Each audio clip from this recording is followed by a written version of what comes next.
안녕하세요. 환영합니다. 네, 별로 기분이 안 좋으신가 봐요. 네. 제가 올 때는 눈발이 좀 날렸었는데 여러분들이 오실 때는 어땠는지 모르겠어요. 이게 첫눈 오는 날은 데이트하는 날인데, 네, 여기서 데이트 하시는 분도 계신 것 같아요. 여기에. 예. 여러분은 이 좋은 날에 이렇게 공부하러 오셔서 정말 여러분들을 만나면서 반갑고 또 감사합니다. 근데 여러분들이 이 AI와 또 우리 각자의 자유에 대해서 굉장히 관심이 많으신 것 같아요. 이렇게 많이들 와주신 것을 보니. 예, 오늘 주제는 AI 시대 개인과 자유라고 하는 그런 주제입니다. AI라고 하는 게 이미 우리 곁에 많이 와 있죠. 여러분들 AI 스피커를 거실에서 쓰시는 분도 이미 계실 거고, 여러분 스마트폰에 이미 AI가 상당히 들어가 있지요. 바로 우리 생활 속에 들어와 있습니다. 이 AI가 앞으로 우리한테 어떤 영향을 미칠지 이런 이야기를 하려고 하고요. 그게 우리를 실업자로 만드는 건 아닌지, 우리의 감시자가 되는 건 아닌지, 우리는 어떻게 해야 되는 건지, 우리가 이들의 주인이 돼야 되잖아요. 어떻게 해야 되는 건지 이런 이야기를 나누려고 합니다. 오늘 참 제 소개를 해야 되겠군요. 네, 저는 김정호라고 하고요. 저는 지금 서강대학교 경제대학원 겸임교수이고 김정호의 경제TV를 운영하고 있습니다. 네, 구독도 해주시면 감사하죠. 예, 근데 보통은 사회자가 이 대담자들보다 보통은 더 유명해요. 오늘은 아닙니다. 오늘은 대담하시는 분들이 훨씬 더 저보다 유명한데요. 복고일 선생님하고 이지성 작가님이십니다. 잠시 소개를 드릴게요. 복고일 선생님은요, 소설가세요. 그런데 서울대학교 상대를 나오셨어요. 당시 서울대 상대는 최고죠. 그래가지고 다 기업의 임원들 하시고 어디 부총리하고 다 그러는데 소설가가 되셨어요. 그런데 우리나라의 소설가 중에서 경제평론을 가장 잘하시고요. 보통 경제학자들보다 훨씬 나으세요. 그리고 과학에 대해서 최고십니다. 그래서 과학소설을 개척하셨어요. 비명을 찾아서, 푸른 달 아래, 또 그라운드 제로, 그런 소설 제목이 맞죠, 제가? 네. 이런 과학소설을 개척을 하셨고요. 한 20년 전부터 이 AI, 사이보그에 대해서 관심이 많으십니다. 그래서 오늘 이 AI에 대해서 그 해박한 지식, 철학적인 그런 거를 말씀을 해주시겠고요. 이지성 작가님은 특별히 소개를 안 드려도 될 것 같아요. 여러분들 다 이지성 작가님 뵈러 왔으니까. 네. 근데 제가 소개하려고 찾아보니까 430만 부를 파셨더라고요. 세상에. 저는 상상도 할 수 없는 숫자인데, 예. 430만 부 베스트셀러의 주인공이시고요. 요즘에 에이트라고 하는 책으로 여러분들 다 보셨죠? 네. 책으로 자기개발 분야 베스트셀러 1위에 올라 계십니다. 오늘 말씀을 해주실 겁니다. 네. 자, 그래서 지금 시작하겠습니다. 주제는 3가지 주제입니다. AI가 지금 어떤 상태고 앞으로 한 5년 정도 안에 어떻게 될 건가? 그 다음에 우리한테 어떤 영향을 미칠 건가? 우리는 어떻게 준비해야 되나? 이런 3주제로 말씀을 드리겠습니다. 복걸 선생님, 지금 AI가 지금 어느 정도 수준까지 와 있나요? 글쎄요, 어떤 사람들은 굉장히 많이 발전했다고 그러고, 네. 어떤 사람들은 아직 멀었다고 그러니까. 평균적으로는 지금 김 박사님께서 말씀하신 수준인 것 같아요. 네. 스마트폰에 들어가 있고. 우리가 지금 개인적으로 느끼는 인공지능은 주로 이제 휴대전화죠. 근데 실은 이 사회 전체가 컴퓨터에 의해서 제어되기 때문에 우리 삶의 모든 부분에서 AI가 침투했다는 그 말씀이 적절해요. 저의 생각을 말씀을 드리면 인공지능이라는 게 3가지가 있을 수 있을 것 같아요. 우리가 영화 속에서 보던 인공지능. 근데 저는 과연 영화 속에서 우리가 봤던 인공지능이 과연 우리 시대에 우리가 만날 수 있을까? 저는 거의 불가능하다라는 관점을 가지고 있고요. 그 다음에 이제 두 번째는 지금 우리가 이제 자본주의 사회잖아요. 그래서 인공지능을 놓고 보면 우리나라에서 인공지능 의사 앤서를 지금 개발을 하고 있습니다. 근데 개발 비용이 약 400억이에요. 그래서 지금 인공지능이라는 것은 돈이 굉장히 많은 사람들이 지금 적극적으로 활용을 하고 있죠. 대표적으로 월스트리트에서 활용을 하고 있고.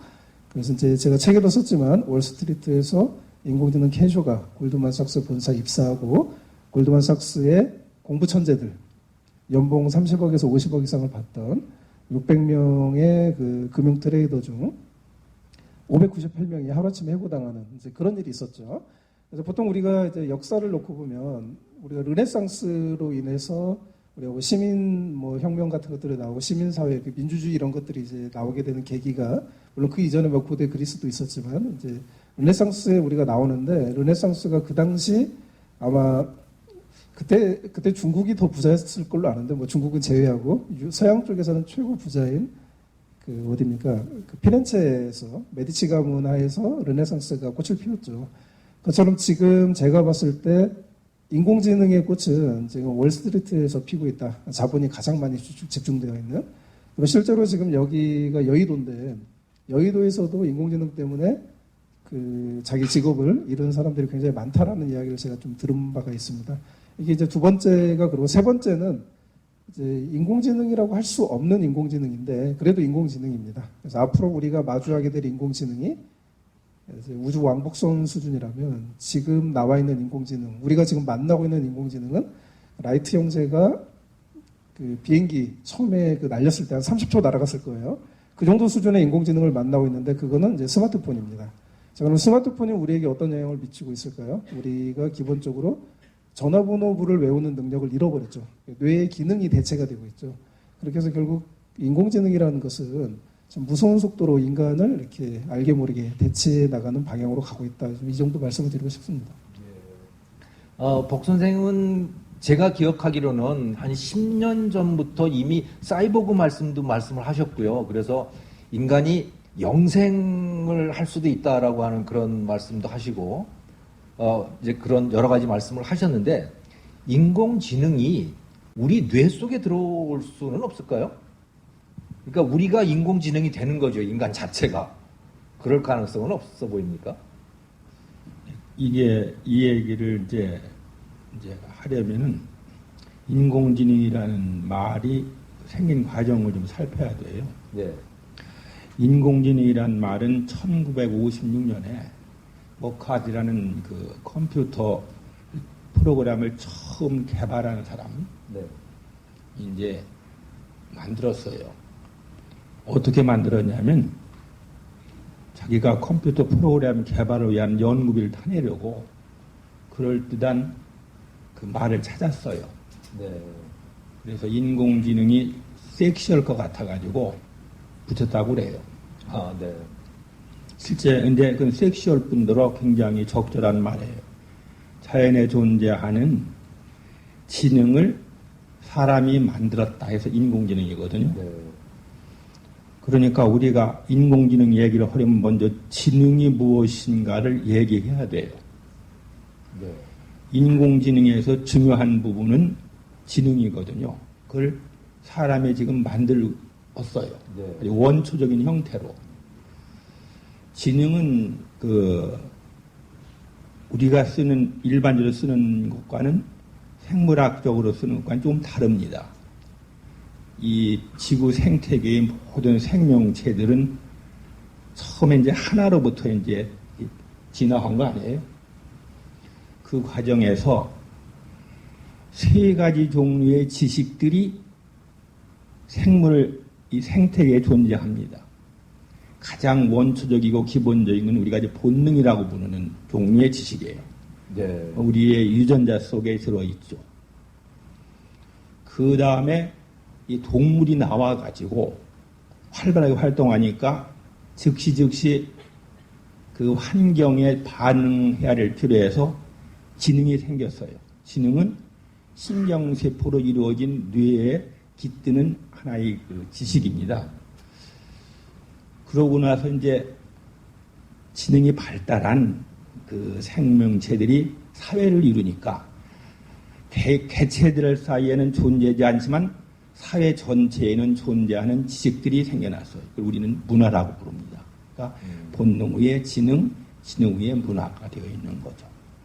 그럼 늑대들의 집단에도 그 문화가 있다는 말씀이시죠? 그들의 지능과 문화가. 그러니까 우리가 문화라고 부를 수 있는 거는 거의 모든 동물들이 갖추어 있어요. 네. 그런데 우리가 이제 주로 이제 눈에 뜨이는 거는 무리를 이루어 사는 사회적인 동물들이 나오는 거죠. 가장 발달된 그 사회가 개미, 흰개미, 그 벌과 같은 그 익시류라고 하는 그 종들, 그런 종들에서 가장 발달했죠. 그러니까 우리가 얘기하는 지능이 어떤 그 생명체, 지구 생태계의 가지고 있는 지능, 지식 중에서 어떤 위상에 있는가를 늘 염두에 둬야 인공지능이 무엇인지 좀 또렷하게 드러나죠. 저는 이제 복 선생님의 지능이라는 말에 이제 인공지능의 키워드가 핵심 키워드가 들어있다고 생각을 합니다. 왜 그러냐면 우리가 알파고 하면 떠오르는 게 딥러닝이죠. 인공지능이 깊게 배운다 이런 의미인데, 우리 그 딥러닝은 스스로 학습하고 스스로 추론하고 스스로 판단하는 세 가지 기능을 가지고 있다고 합니다. 근데 이제 우리가 이제 이 세 가지 기능 앞에서 우리가 한없이 작아지죠. 왜냐면 우리는 스스로 학습도 안 하니까. 그렇죠. 스스로 학습도 안 하고 우리가 스스로 학습한 내용을 가지고 추론을 한 적이 있습니까? 거의 없죠. 우리가 주입식 교육을 받고 자라고 한국의 이런 획일적인 문화가 있으니까. 그리고 이 추론한 내용을 바탕으로 미래에 대해서 또는 나의 인생에 대해서 스스로 어떤 판단과 결정을 내리는 거. 우리 사회에서는 참 찾아보기 힘든 가치들인데, 그거를 이제 인공지능 알파고, 인공지능 딥러닝은 하고 있다라는 거죠. 그런데 인공지능 딥러닝 프로그램이 결국 인간의 지능, 인간의 뇌를 본따서 만들어진 겁니다. 그걸 인공신경망이라고 하는데, 우리가 뉴런이라는 거 있죠. 그거를 그냥 기계적으로 복제한 게 인공지능의 딥러닝 시스템이에요. 그래서 저는, 그래서 이제 과학자들은 인간 뇌지도가 지금 거의 다 완성이 되어가고 있다고 그래요. 그래서 인간 뇌지도가 완성이 되면 또 딥러닝 기술이 폭발적으로 발전을 하게 될 거고, 이제 그때는 인공지능의 IQ가 1만을 돌파한다. 제 IQ가 고등학교 때 118인가 그랬는데 1만 아니, 저 IQ 별로 높지 않았습니다. 너무 자랑하시는 거 아니에요? 근데 1만이라는 이야기를 듣고 아무도 안 놀래시고 계세요. IQ 1만 하면은 기계의 IQ가 1만을 돌파한다. 그런데 그게 결국 인간 뇌를 카피해서 그렇게 된 거기 때문에 결국 인공지능의 해법이라는 것도 어떻게 보면 인간의 뇌, 우리가 이미 갖고 있다라고 볼 수 있는 거죠. 내가 내 자신의 뇌를 또 내 스스로의 인격이라든지 가치 이런 것들을 내가 재발견하는 그런 과정을 통해서 인공지능을 뛰어넘는 지혜가 우리에게 나오지 않을까. 결국 이제 제가 에이트도 이제 툴을 쓸 생각인데 거기에 좀 이런 내용을 좀 들어갈 건데, 결국 결론은 인공지능의 결론은 결국 인간이에요. 그래서 인간이 가장 인간답게 살아가면 결국 인공지능을 뛰어넘는 존재가 되더라. 이런 이야기. 그래서 우리 복고일 선생님의 그 지능 이야기가 저도 이제 인공지능의 핵심이라고 생각을 합니다. 예. 이 작가님께서 우리를 모욕하셨습니다. 스스로 판단도 안 하고 산다고. 예. 근데 IQ가 만이라고 하는 게 어떤 상태일까요? 저는 상상이 안 돼요. IQ 한 200 정도 되면 IQ 테스트에 나와 있는 그렇죠. 그런 거를 다 맞춘다. 이런데 만이라면 제가 잘 이해 안 되는 게 몽골 사람들 시력이 무슨 7.0이다라고 하는 그렇죠. 이것도 이게 뭔지 이해가 안 되고 IQ 만이라면 그게 도대체 뭔지. 그러니까 저도 그거를 공부를 해봤는데 IQ 1만 개념은 소프트뱅크의 그 손정희가 이야기한 개념이에요. 손정희가 이야기한 개념인데 IQ 1만이 어떤 수준이냐면 인공지능이 보기에 인간이, 그러니까 우리가 지금 곤충을 보면 어떤 생각이 드십니까? 그것처럼 IQ가 1만을 인공지능이 돌파하면 인간이 곤충을 바라보는 수준, 지적인 영역에서 인공지능이 인간을 바라보게 될 것이다. 그래서 이제 싱귤레리티 2045년에 인류 전체의 지능을 합한 것을 뛰어넘는 인공지능이 나온다라고 이제 실리콘밸리도 난리를 치고 있는데 이제 그런 개념이더라고요. 그래서 그런데 그래서 저는 뭐 이 정도쯤에서 인공지능은 좀 개발을 멈춰도 되지 않을까 이런 생각도 좀 하고 있습니다 개인적으로. 예, 인간이 개미처럼 되는 거군요. 그래서 예, 복 선생님 지금 그 이지성 작가님이 싱귤레리티 이야기를 했는데 이게 뭐 대학 이름에도 그런 싱귤레리티 예. 대학이라고 하는 게 생기고 그랬더라고요. 그게 그 우리 한국어로는 특이점이라고 얘기를 하던데 그 싱귤레리티를 그 전에 있던 거하고 싱귤레리티를 벗어나는 거하고는 어떤 차이가 생기는 건가요? 예, 특이점이라는 건 원래 수학에서 공식에서 잡히지 않는 그 특정한 점을 이제 가리키죠. 예. 수학에서 나와. 근데 물리학에 쓰였는데 이 말을 그 싱귤레리티를 인공지능 쪽에 도입한 사람은 버너 빈지라는 과학수설가입니다. 저보다 한 서너 살 위에요. 네. 캘리포니아 대학에서 수학을 가르쳤다가 과학수설가로 성공을 하니까 이게 낫겠다 해가지고 수학 교수직 내려놓고서 이제 과학수설가로 전분이에요. 네. 휴고상을 한 4번인가 5번 받은 아주 위대한 작가입니다. 그 무슨 어떤 상입니까? 그 상이? 휴고상은 전 세계 그 과학수설 애독자들이 뽑는 상이에요. 아, 그렇군요. 휴보상이요. 휴고 건지백이라는 그 잡지 그 창간자 이름을 딴 휴고상이죠. 네. 그와 대비되는 것이 미국의 전미 과학소설 작가가 주는 그 프로들이 주는 상이 있습니다. 네뷸러. 여러분 다 아실 거예요. 네뷸러 상은 이제 프로들이 주는 거고, 이게 휴고상은 아마추어들이 주는 겁니다. 네. 제가 볼 때는 휴고가 더 정확한 것 같아요. 작가들은 자기들끼리 그 인맥이 작용해가지고 약간 편향이 있는데, 독자들이야 그런 것이 없으니까. 그러니까 과학 소설을 쓰시는 분이 그 개념에 이름을 붙이신 거군요. 예. 네. 그러니까 싱귤레리티라는 것은 이제 그와 같이 일반 공식으로 잡히지 않는 걸 가르쳤는데 그 버너빈즈는 무슨 얘기를 했냐면은 컴퓨터가 이렇게 발전을 하면은 네. 이것이 점점 가속이기 때문에 그러니까 지수 함수 쪽으로 높아지기 때문에 의외로 빨리 지능 폭발이 일어난다 이거죠. 지능이 그냥 걷잡을 수 있어. 아까 이제 뭐 네. IQ만 뭐 그런 식으로 비교해도 됩니다. 네. 그렇게 나오게 되면 어느 땐가는 인공지능이 의식을 갖춘다 그런 얘기예요. 의식이라는 것은 많아진 이 신경세포에서 창발적으로 나오는 거예요. 의식은 어디 있는 게 아닙니다. 그러니까 쇠 분자들이 많이 있다가 자성을 그 일정한 방향으로 정렬을 하면 결정이 돼가지고서 그 자력이 나오는 거 마찬가지로 네. 뉴런이 많이 이제 이렇게 뇌세포가 신경세포가 많이 집적이 되면은 거기서 의식이 나오는 거고 소위 이머전트 퀄러티거든요. 네. 그와 같은 식으로 의식이 나올 거다 하는 얘기를 했어요. 그렇게 되면은 전지전능한 존재와 비슷하게 되니까 네. 지금까지 우리가 그 의존하고 살았던 모든 법칙들, 관행들, 법 이런 것들이 다 적용이 안 된다. 그래서 그것을 기술적 특이점이다. 그런 상태를 예. 기술적 특이점이라고 하고 테크놀로지컬 싱귤레리티는 말을 썼어요.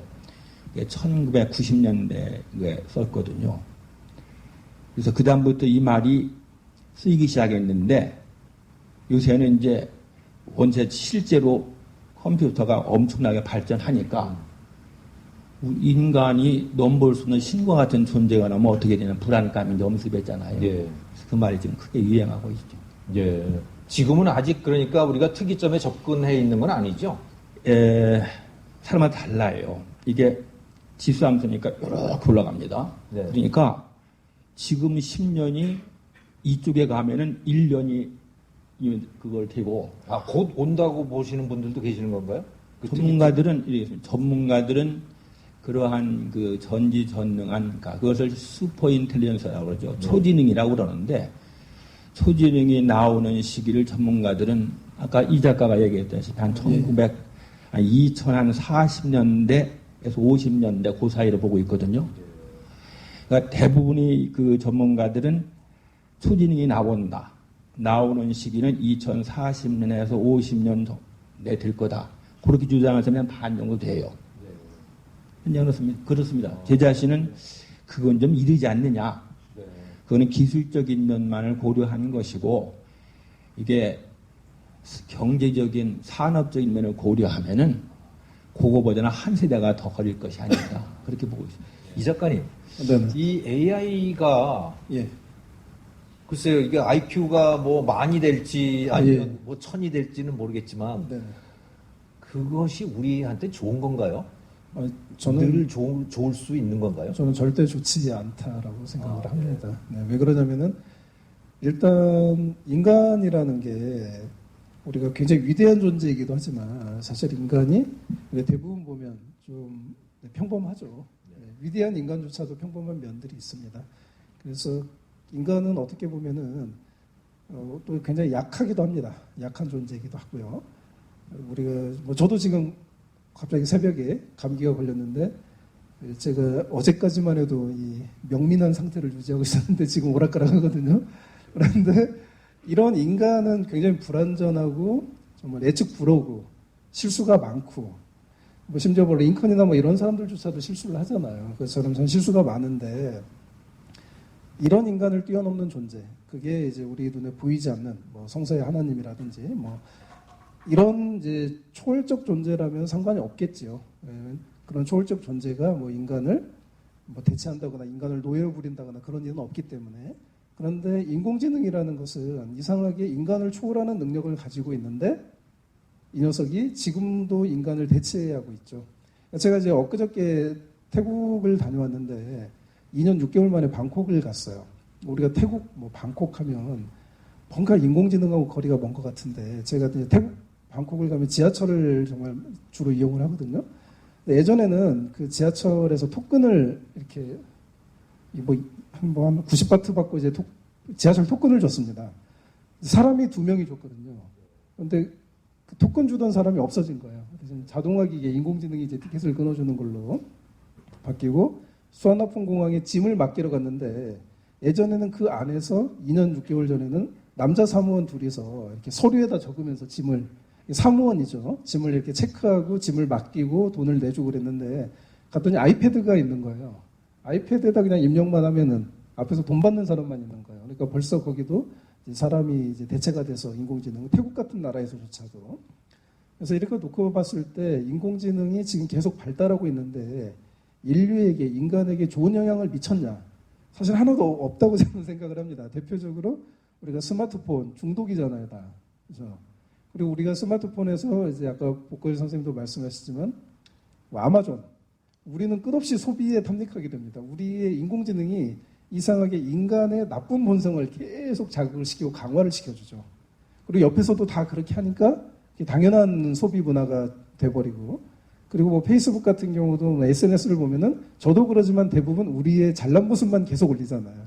그게 사실은 우리의 진짜 모습이 아닐 수도 있는데 그러면서 뭐랄까 이제 멋진 모습을 올리고 가장 가식적인 모습을 올린 사람이 좋아요를 가장 많이 받고 그러면서 그 안에서 경쟁하는 시스템이 나오고 그래서 어떻게 보면 뭐 페이스북이라는 또 SNS는 거대한 거짓의 세계일 수도 있는데 그래서 인공지능이라는 게 발달하면서 제가 놓고 봤을 때 당연히 뭐 좋은 점도 있었겠지만 그래도 우리가 직접적 일상에서 경험했을 때 굳이 이렇게까지 우리가 해야 되나 우리가 뭐 페이스북이 없었을 때도 행복했는데 페이스북이 없어서 행복했고 저도 이번에 태국에 가서 지하철을 타는데 아니 그 토큰 주는 그것이 옛날 제가 중학교 때 그랬거든요. 그 생각도 나고 너무 인간적이어서 좋았는데 그게 없어졌더라고요. 그러니까 그때 어떤 이제 허망함 물론 이제 뭐 태국이라는 나라도 발전을 해야겠지만 그래도 어떤 저의 아름다운 인간적 추억이 하나 사라지는 그런 느낌. 그래서 저는 개인적으로 참 인공지능의 시대에 적응을 해야 되겠지만 인공지능을 활용해야 되겠지만 전반적인 모습이 인공지능이 발달할수록 인간의 자리는 참 많이 없어지는 것 같고 인간들을 굉장히 가식적이고 소비적이고 충동적인 존재로 만드는 그렇게 그 인간의 어떤 그 뇌에 뭐 회백질에 그 도파민이 나오는 그 구조가 있거든요. 그거를 계속 자극시켜주는 거기에만 현대 인공지능이 이제 인공지능 개발자들이 몰두하고 있는 거 아닌가. 즉 산업 그 모든 이제 이유는 돈 때문이죠. 돈을 더 많이 벌기 위해서 이런 것들을 하고 있지 않나. 그래서 저는 좀 인공지능을 보면은 안타깝게도 씁쓸함을 좀 금하지 않을 수 없다. 이 정도 말씀드리고 싶습니다. 복 선생님 어떠세요? 이 인공지능이 등장을 해가지고 사람이 좋을까요? 아니면 이게 사람을 감시하고 억압하는 그런 존재, 빅브라더처럼 돼가는 그런 과정이라고 볼 수 있을까요? 어떻게 생각하세요? 아까 지능 말씀을 드렸잖아요. 그러니까 지능이 두루 쓰이니까 여러 면에서 다른 형태와 영향을 미치죠. 그러니까 그걸 갖다가 이제 특정한 몇 개를 집어갖고 좋다 나쁘다가 하기는 어렵고, 지금 문제는 그렇거든요. 이 사람이 점점 많아지고, 관계가 복잡해지고, 사회는 커지고, 그러면은 인간의 지능으로서는 제어하기가, 그러니까 이렇게 관리하기가 힘든 상황이 나오지 않겠어요? 그럼 그것을 주로 우리는 지금까지 이제 시장이라는 거에 바탕을 놓아갖고 제어했잖아요. 그러면 일단 인공지능은 시장을 효율적으로 만듭니다. 그러니까 시장이 좋아지죠. 그러면 당연히 개인들도 자유가 늘어나고 풍요로워지죠. 그런데 국가, 개인들을 통제하고 이제 사회적으로 공유하는 어떤 분야를 관장하는 국가 조직도 그런 능력을 갖춘다 그럽니다. 그 얘기죠. 그렇게 되면은 국가가 시장을 압도할 수도 있어요. 아까 이제 중국 얘기하셨잖아요. 그거는 어떻게 하는 거는 그냥 백지 상태에 인공지능이 들어오는 것이 아니라 이미 존재하는 사회 상황에 차츰차츰 들어오잖아요. 그러니까 소위 말하는 경로 종속적이 되는 겁니다. 패스 디펜던스가 나오는 겁니다. 자유로운 사회에서는 자유롭고 풍요로운 것을 촉진시킬 수가 있고, 중국과 같이 이미 압제적인 사회에 들어가면은 시민들을 더 압제할 수가 있는 거예요. 그러니까 지금 우리 얘기할 수 있는 것은 과연 이 인공지능이 어떤 방식으로 사회에 들어와 가지고 작용해서 시장을 더 효율적으로 만드느냐, 아니면 국가가 시민들을 통제하는데 오히려 능력을 키워주느냐, 이제 하는 것이 이제 걱정이 되는 것이죠. 그러니까 이게 굉장히 논의가 복잡해요. 일상적인 경험으로 얘기하는 것보다는 훨씬 깊은 데서 작용하는 면이 많거든요. 저는 중국의 경우에는 비관적입니다. 미국과 같은 경우에는 낙관적이에요. 우리나라와 같은 경우에는 잘 모르겠어요. 예. 저는 중국 말씀을 하시니까 그런데 제가 중국에서 산다면 정말 겁날 것 같아요. 제가 길을 건너는데 걔가 다 보고 있단 말이에요. 누군가 다 보고 있으면, 물론 착하자. 응? 교통규칙도 잘 지키고, 길거리에다가 휴지도 버리지 말고, 그렇게 해야 된다. 그렇게는 분명히 생각이 될 거는 같은데, 그래도 늘 똑바로만 살 수는 없잖아요. 분명히 사람이 흐트러질 때도 있고 그런데, 그럴 때마다 얘가 나한테 점수 매기고 말이지, 뭐 잘못했다고 벌점 주고 이러면 이거 어떻게 해야 하나? 참 걱정인데, 우리 생활은 좀 그렇게 되지 않을까요? 어떻게 보세요? 저는 이제 결국 체제가 굉장히 중요하다고 예, 생각합니다. 체제가 그러니까 이제 뭐 미국 스타일의 이제 자유민주주의 국가는 개인의 자유와 인격을 이제 존중하니까 이제 그런 사회라면 이제 사회 전체적인 시스템과 국가적인 차원에서 인공지능이 뭐 개인의 자유를 제한한다거나 그럴 일이 물론 거기도 있겠죠. 하지만은 극히 희박하겠죠. 있더라도 뭐 국가에 해가 되는 그런 뭐 테러리스트나 뭐 이런 사람들에게 이제 적용이 되겠죠. 하지만 반면 이제 사회주의 국가인 중국을 놓고 보면 중국은 이제 개인보다는 국가 전체를 더 중요시하는 그런 국가니까 중국의 현실만 놓고 보면은 굉장히 이제 뭐랄까 좀 황당하죠. 국가가 통제를 뭐 사회주의 국가니까 한다. 뭐 거기까지는 우리가 인정할 수 있겠지만 우리 김종국 박사님께서 이야기하신 것처럼 길거리 걷는데 횡단보도 이런데 모든 CCTV가 다 있고 그게 나를 다 실시간으로 감시하고 그리고 심지어는 그 내가 스마트폰에도 무슨 그런 앱 같은 게 깔린대요. 그래서 내가 스마트폰으로 뭘 보는지 그게 다 나오는데 그게 과연 사람이 살 만한 세상인가? 물론 이제 거기에 뭐 너무 태어날 때부터 적응이 되어 있다는 모르겠지만 상식적으로 놓고 볼 때 그건 또 다른 이제 인간 지옥이죠. 저는 이제 그렇게 생각을 하고 또 중국 같은 경우는 이제 저는 이제 탈북인 구출 프로젝트 이런 것들을 이제 오랫동안 해오고 있는데 이 탈북인 구출 프로젝트 레스큐를 역사를 놓고 보면은 인공지능이 발달하면서 탈북인들이 중국 공안에게 붙잡히는 게 굉장히 많아졌어요. 아, 그래요. 왜 그러냐면 이제 기존에는 우리가 서류를 이제 수기로 인간이 할 때는 저기 중국 시골에 가서 서류 돈 좀 주면은 위조 신분증을 다 만들어줬어요. 죽은 사람을 뭐 이렇게 신분증을 만들어주면서 이게 우리가 이제 중국의 탈북인이 여성이 한 20만에서 30만 명 있잖아요. 그런데 당연히 대한민국 국민이죠. 근데 이제 이분들이 한국으로 오는데 중국을 통과해서 공안을 피해서 와야 되는데 그 전에는 인공지능이 발달하기 전에는 너무 수월했죠. 거의 잡히지 않았단 말이에요. 그런데 갑자기 요즘 이제 많이 잡히는 이유 중에 하나가 뭐냐면 예를 들면 저기 북한에서 중국으로 넘어오는 그 두만강 강가에 CCTV가 다 설치가 돼 있는 거예요. 그래서 넘어오면 이제 그 CCTV에 얼굴이 잡히면 인공지능이 순식간에 돌면서 이 애는 중국 사람이 아니야. 바로 출동해서 잡아가는 그런 시스템이 이제 정착이 되어 있다 보니까 레스큐 활동도 굉장히 이제 힘든 거죠. 너무너무 힘들고 이게 이제 베트남이나 태국 국경 이런 데도 이제 설치가 되고 있고 그래서 결국 이제 사악한 체제죠. 북한이라는 사악한 체제에 여기는 인공지능이 없어도 이미 연좌제 주민들끼리 서로 감시제를 통해서 감시 국가를 만들어 놓았고 근데 중국은 제가 뭐 연좌제라든지 감시 체제는 없는 걸로 알고 있는데 국가가 인공지능 CCTV를 통해서 어마어마하게 감시를 하고 있고 여기에서 세계에서 가장 불쌍한 사람들인 탈북인 여성들이 이제 적발이 돼서 강제 북송 당하는 게 1년에 한 3,000명 정도 되는데 3,000명이 예전에 인공지능이 이렇게까지 발달하지 않았다라면 예전에는 이 숫자가 그렇게까지 많지는 않았거든요. 500에서 1,000명 수준이었는데 이게 이렇게까지 올라가고 근데 이제 결국 대한민국은 어떠냐? 대한민국은 이상하게 지금 이제 정권을 잡고 있는 문재인 정부가 사회주의죠. 사회주의를 이야기하고 있고 그리고 중국식 사회주의 뭐 이런 이야기를 지금 뭐 법무부 장관 후보자도 이야기를 하고 있고 이렇게 놓고 보면 결국 우리나라도 결국 CCTV에 중국 스타일의 그런 사회가 될 가능성이 굉장히 높다라고 우리가 볼 수 있겠죠. 그래서 저는 이제 그래서 결론을 말씀드리면 체제가 굉장히 중요한데 개인의 자유를 존중하는 체제 여기에서 인공지능은 어쩌면 인간에게 도움이 되는 쪽으로 발전을 할 가능성이 충분히 있는데 개인의 자유를 억압하는 사회 체제에서는 인공지능이 인간을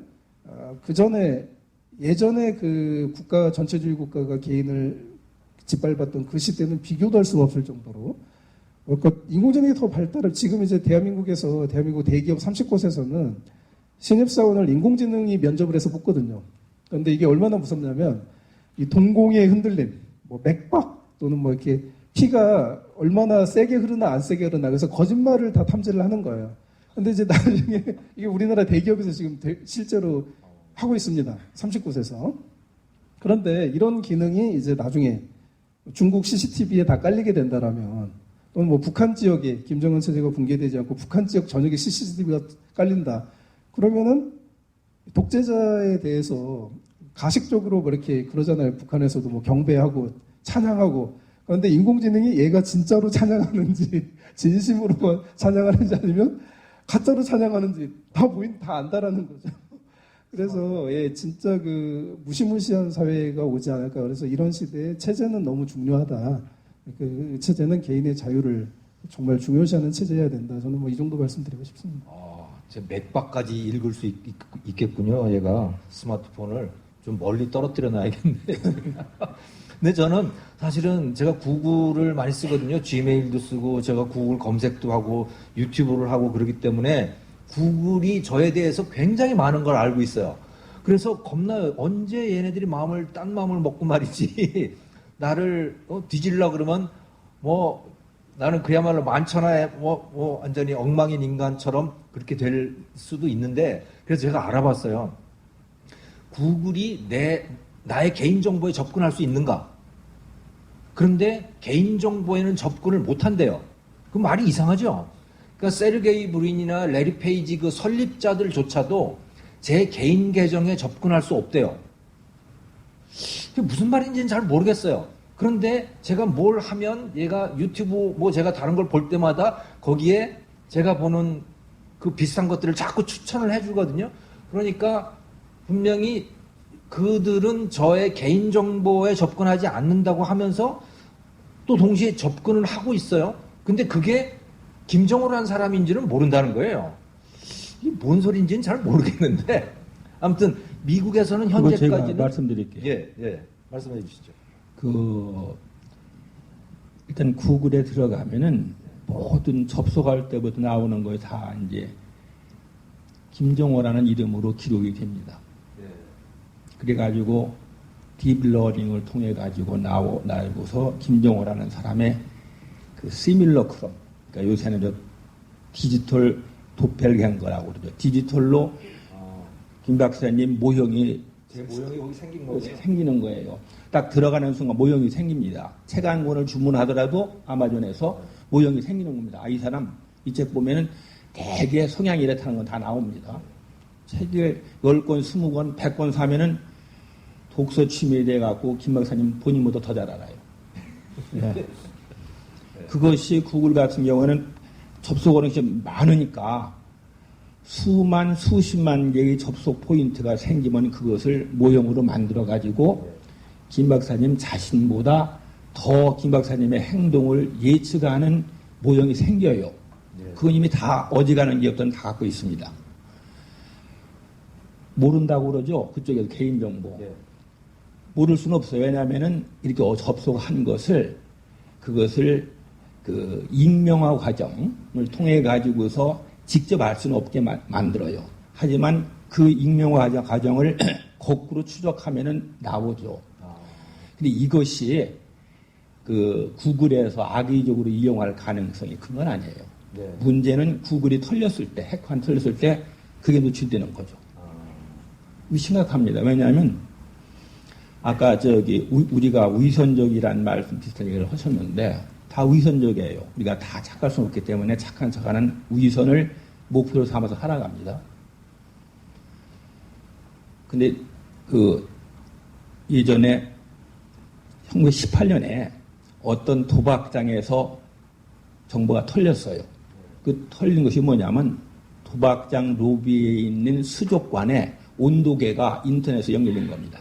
그러니까 해커가 인터넷을 통해 갖고 수족관 온도계를 털고서 침입해가지고 내부 전산망을 완전히 털어버린 거예요.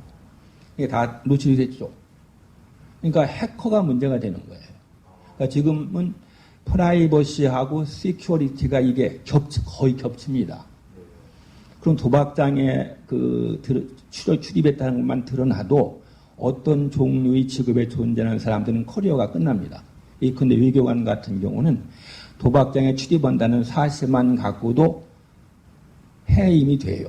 왜냐하면 도박장에 출입한다는 것은 블랙메일을 받을 가능성이 엄청 크거든요. 그러니까 그렇죠. 그러니까 거기서 그 외국 에이전트들한테 매수당하거나 협박당할 수가 있거든요. 그러니까 외교관의 입장에서 도박장에 갔다는 기록만 나오면은 누가 당신 도박장에 갔지만 그것 자체가 협박죄가 되는 거예요. 내용이 문제가 아니고. 실제로 우리나라의 중동에 근무한 대사 한 사람이 중립국의 그 도박장에 갔어요. 그날로 그 주재국의 정보기관이 우리나라에 알렸습니다. 그래서 그 사람은 그날로 소환됐어요. 그리고 끝났어요. 그러니까 우리가 조심해야 된다고 말씀하셨는데 그게 맞아요. 조심하지 않으면은 도박장에 한 번 간 것도 외교관이나 군 정보기관, 경찰 이런 데 있는 사람들은 커리어가 끝납니다. 그러니까 아무리 구글이라고 하더라도 정보가 해킹으로 밖으로 새 나갈 수 있다. 그리고 그게 김정호 개인이라고 하는 사실을 얼마든지 누구나 다 알 수 있다는 말씀이죠. 역추적은 되죠. 한 번 이렇게 익명화 과정을 거쳤는데 그거 다 허게니까 포렌식이라는 게 바로 그거 아닙니까? 역추적은 나와요. 더욱 착하게 살아야겠네. 그게 바로 공자맹자가 하신 말씀이에요. 네. 착하게 살아라. 예. 어떻게 해야 우리 개인정보를 좀 보호할 수 있을까요? 그럼에도 불구하고 보호를 좀 해야 되잖아요. 네. 예, 이 작가님. 근데 저는 개인정보 보호에 대해서는 잘 모르겠어요. 근데 기본적으로, 그런데 개인정보 보호를 아무리 한다고 해봤자, 그러니까 이제 해커는 공격을 하는 사람이고, 예.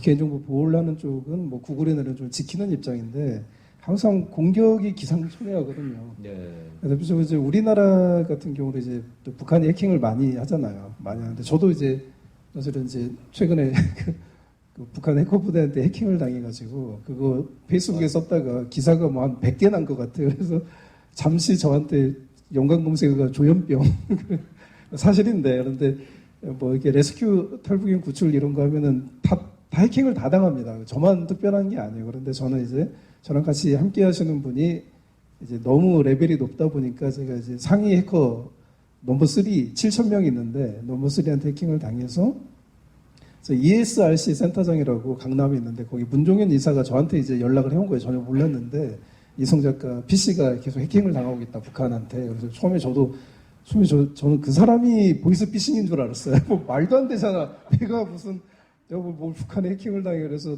가서 이제 북한 이제 해킹 교육도 2시간 받고 그랬는데 우리나라는 지금 저기 청와대도 다 해킹 당하고 있고 그래서 저기 북한이 뭐 최근에 미사일 만든 것도 그 우리나라랑 똑같이 미사일 만든 게 우리나라에서 정보를 준 게 아니라 걔네들이 계속 거기를 해킹을 했다고 그래요. 그래서 그 문종현 이사가 그 사람은 이제 세계 최고의 북한 해커 전문가인데 그 양반이 그런 얘기를 하더라고요. 북한이 마음만 먹으면 하루아침에 대한민국은 이제 석기 시대로 돌아갈 수 있다. 모든 게 다 마비가 된다라는 거죠.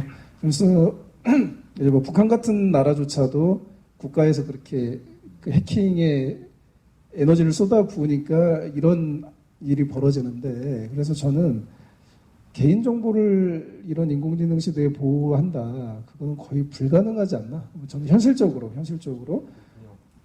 그래서 우리나라에서 좀 더 이런 쪽에 좀 IT 관련 인재들이 많이 나와야 되는데 그런 인재도 항상 다 외국으로 나가고 있고 그래서 그냥 우리나라 죄송합니다. 제가 오늘 계속 희망적인 얘기를 못해서 아파서 그런가 봐요.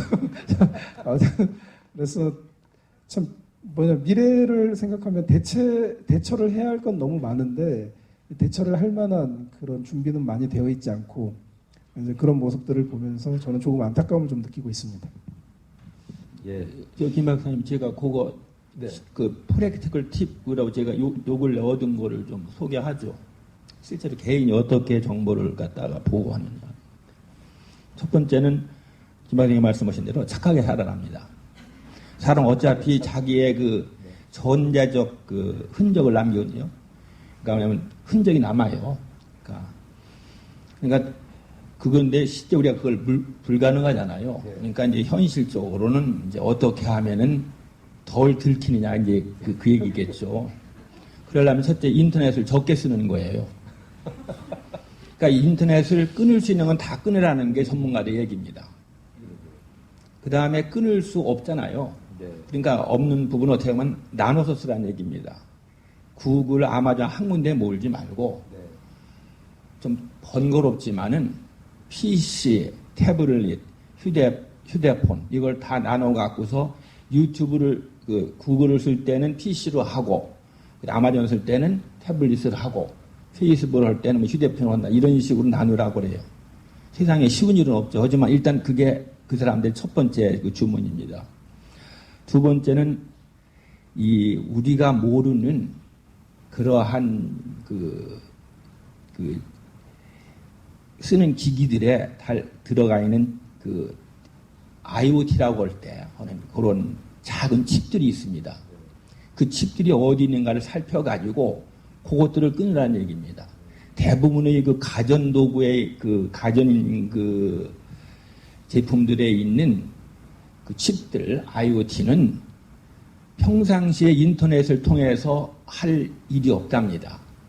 그러니까 IoT라는 게 사물 인터넷을 그렇죠. 말씀하시는 거예요. 예, 사물 인터넷. 그러니까 우리가 냉장고, 세탁기, 뭐 텔레비전, 뭐 이런 거 다 들어 있어요. 근데 그게 늘 상시적으로 인터넷에 접속이 되어 있는 거예요. 그러니까 그렇게 하지 말고 그걸 끊어랍니다. 왜 끊어도 문제가 없냐면은 그러한 그 IoT의 가장 중요한 기능은 인터넷을 통해서 본사에 이 사람이 어떻게 쓰는가를 보고하는 것이랍니다. 그런 자료가 쌓여야 나중에 그 가구에 대한 또는 개인에 대한 정보가 집적이 돼가지고 아까 말씀드린 그 디지털 모형이 이제 충실해지는 거죠. 그와 같은 것은 산업적으로는 이제 뭐 롤스로이스나 GE 같은 데에서 비행기 엔진 같은 것이 언제 낡아갖고 사고가 날 건가 미리 진단하기 위해서 하는 경우가 있어요. 근데 대부분의 밥솥에 있는 칩은 별로 의미가 없거든요. 인터넷 연결될 필요가 없거든요. 그런 식으로 이제 문제가 되니까 그걸 끊으라 이거죠. 예, 끊어도 별 문제 없다 이거죠. 그리고 칩을 이걸 할 수 있는 사람은 자기 그 가전제품에 있는 걸 해킹을 하 이겁니다. 직접 해킹해갖고 열은 다음에 이걸 업그레이드 해가지고서 뚫고 들어올 수 없게 만든다 그 얘기입니다. 예. 그리고 너무 길어지는 거 아니에요? 아니, 괜찮습니다. 예, 그리고 그 얘기는 또 하나는 그게 다 암호가 되어 있습니다. 외부에서 오기 때문에. 근데 이 암호를 모르고 또는 귀찮아갖고 그대로 준다 이겁니다. 그러면 거기에 암호는 뭐냐면 회사에서 디폴트로 집어넣은 암호들이에요. 그러니까 그건 누구나 알 수 있는 겁니다. 그래서 그렇게 두지 말고 IoT를 갖다가 다 암호화가 할 수 있으니까 그거 암호를 집어넣는다. 패스워드를 넣는다 이거죠. 근데 패스워드는 이것이 그 숫자가 늘어나서 급격히 지수가 늘어나니까 되도록이면은 거기에서 설정한 그러니까 6자면 6글자 다 집어넣고 10개면 10개 다 집어넣으라고 합니다. 10개 정도 집어넣으면은 해킹이 안 돼요. 그거는 이게 콤비네이션이 많아가지고 이제 그렇게 하는 것이 좋은데 역시 그 기본적인 뭐냐? 인터넷 끊으라는 얘기입니다. 그래서 이제 그 사람들 하는 얘기가 있어요. 화재의 95%는 전기 합선이거든요. 그러니까 그거 인터넷과 해가 오면 합선만 많이 일어난다. 합선을 갖다 방지하는 의미에서도 그게 좋다. 그런 얘기를 하죠. 네, 알겠습니다. 오늘 여러분들 큰 교훈을 얻어가십니다. 인터넷을 쓰시고 싶으면 착하게 사십시오. 착하게 살 자신이 없으시면 인터넷을 끊으시고, 그래도 인터넷을 써야겠다면 암호를 복잡하게 만드십시오. 오늘 결론이었습니다. 자, 우리나라가 예. 중국처럼 될 가능성은 없을까요? 아니 뭐 지금 집권 세력이 뭐 중국화 하고 싶어 하는 그러니까 건데, 자꾸 글로 예. 가는 것 같아서 겁나요? 아니 뭐 이제 국민이 막아야죠. 예. 그거 외에는 없겠죠. 그런데 문제는 이제 그 복지 정책이라고 해야 되나? 제가 최근에 그 우리 동네에 그 지역 아동센터가 있어요. 그런데 제가 그쪽 이제 목사님하고 굉장히 친한데, 갑자기 목사님 원래 그 목사님 사모님이 굉장히 문재인 대통령의 열렬 지지자였는데 갔더니 갑자기 욕을 계속 하시더라고요. 그래서 이분이 왜 이렇게 갑자기 바뀌었지 했더니, 이게 이제 지금 이제 지역 아동센터가 노인센터로 바뀐 거예요. 왜 바뀌었냐면 이제 노인 일자리 때문에 각 지역 아동센터에 노인을 7명에서 9명을 배치를 했대요. 그래서 이 노인이 오셔서 3시간인가 5시간인가 거기서 일을 하신다는데, 이 노인분들이 오셔서 이제 이분들도 그냥 오신 거잖아요. 뭐 아동을 교육할 수 있다거나 뭐 이런 능력이 없는 분들이 와셔서 그래서 뭐 휴지 줍고 책상 정리하고 뭐 이런 건데 이분들이 이제 연세가 많으시고 그러니까 거기 교사들이 이분들이 다칠까봐 애들을 돌봐야 되는데 이 노인분들 뒤를 쫓아다니고, 최근에는 노인 한 분께서 조개를 잘못 드시고 조개가 목에 껍질이 걸려가지고 응급실을 가고, 요즘 섭식 지도도 하고 계시고, 그래서 자기들이 그 아이들한테 신경을 써야 되는데 왜 노인 자원봉사자를 이렇게 많이 보내주셔가지고 하고 거기는 그 목사님 사모님하고 선생님들이 이 노인분들 오시면 다 맞고 간식 드리고 오늘 뭐 지도하고 혹시나 잘못할까 따라다 사고 날까 따라다니고 이러다가 그분들 뭐 오후 한 2시나 뭐 이쯤에 보내고 나면 다 퍼진다는 거예요. 다 퍼져서 너무 힘들다. 그런데 이제 그 노인분들 복지수당을 받으시잖아요. 1인당 뭐 80만 원인가 받는다고 해요. 근데 그분들은 이제 현 정부를 너무 좋아하는 거예요. 그래서 이 정도로 돈을 많이 주고 이렇게 좋은 정부가 어딨냐. 그리고 이런 식으로 나오는 것을 놓고 봤을 때 이게 그러니까 지금 현 정부가 중국식 사회주의를 추구하고 있구나라는 것을 민감하게 깨닫는 사람도 많지만 그와 별도로 나라에서 돈을 받으니까 그러니까 지금 이제 현 대통령이 최고라는 거죠. 왜냐면 나한테 돈을 줬으니까 이렇게 감시 체제로 가는 거하고 좀 밀접히 관련이 돼 있을까요? 제가 좀 말이 엇나갔네요. 저는 이제 그런 것들이 감시 체계로 가겠죠. 왜 그러냐면은 현 정부에 대한 중국식 사회주의를 추종하는 정치권 인사들에 대한 지지가 강력해지면 그 사람들이 결국 정권을 계속 갖게 될 것이고 그렇다면 결국 그들이 지금은 중국식 사회주의로 뭐 갈 수도 있다. 뭐 중국 미군이 철수하고 문정인 씨도 미군이 철수하고 우리가 중국의 해구산 아래로 들어가는 게 어떻겠냐. 지금은 말만 하고 있는데 다음번 또는 그 다음번에는 이게 국가 정책으로 자리를 잡게 되고 우리는 어느 순간 정신 차려 보니까 우리가 홍콩이 되어 있는 그런 것도 충분히 우리가 현실에서 흘러가는 것을 놓고 봤을 때 그럼 우리가 홍콩식 이제 그런 국가가 되면은 결국 이제 개인의 자유가 인공지능으로 단순히 이렇게 개인의 자유를 침해당하는 그 수준을 넘어서 자유를 억압하는 수준으로 갈 거고 그럼 우리는 자유에 길들여져 있으니까 반발을 하겠죠.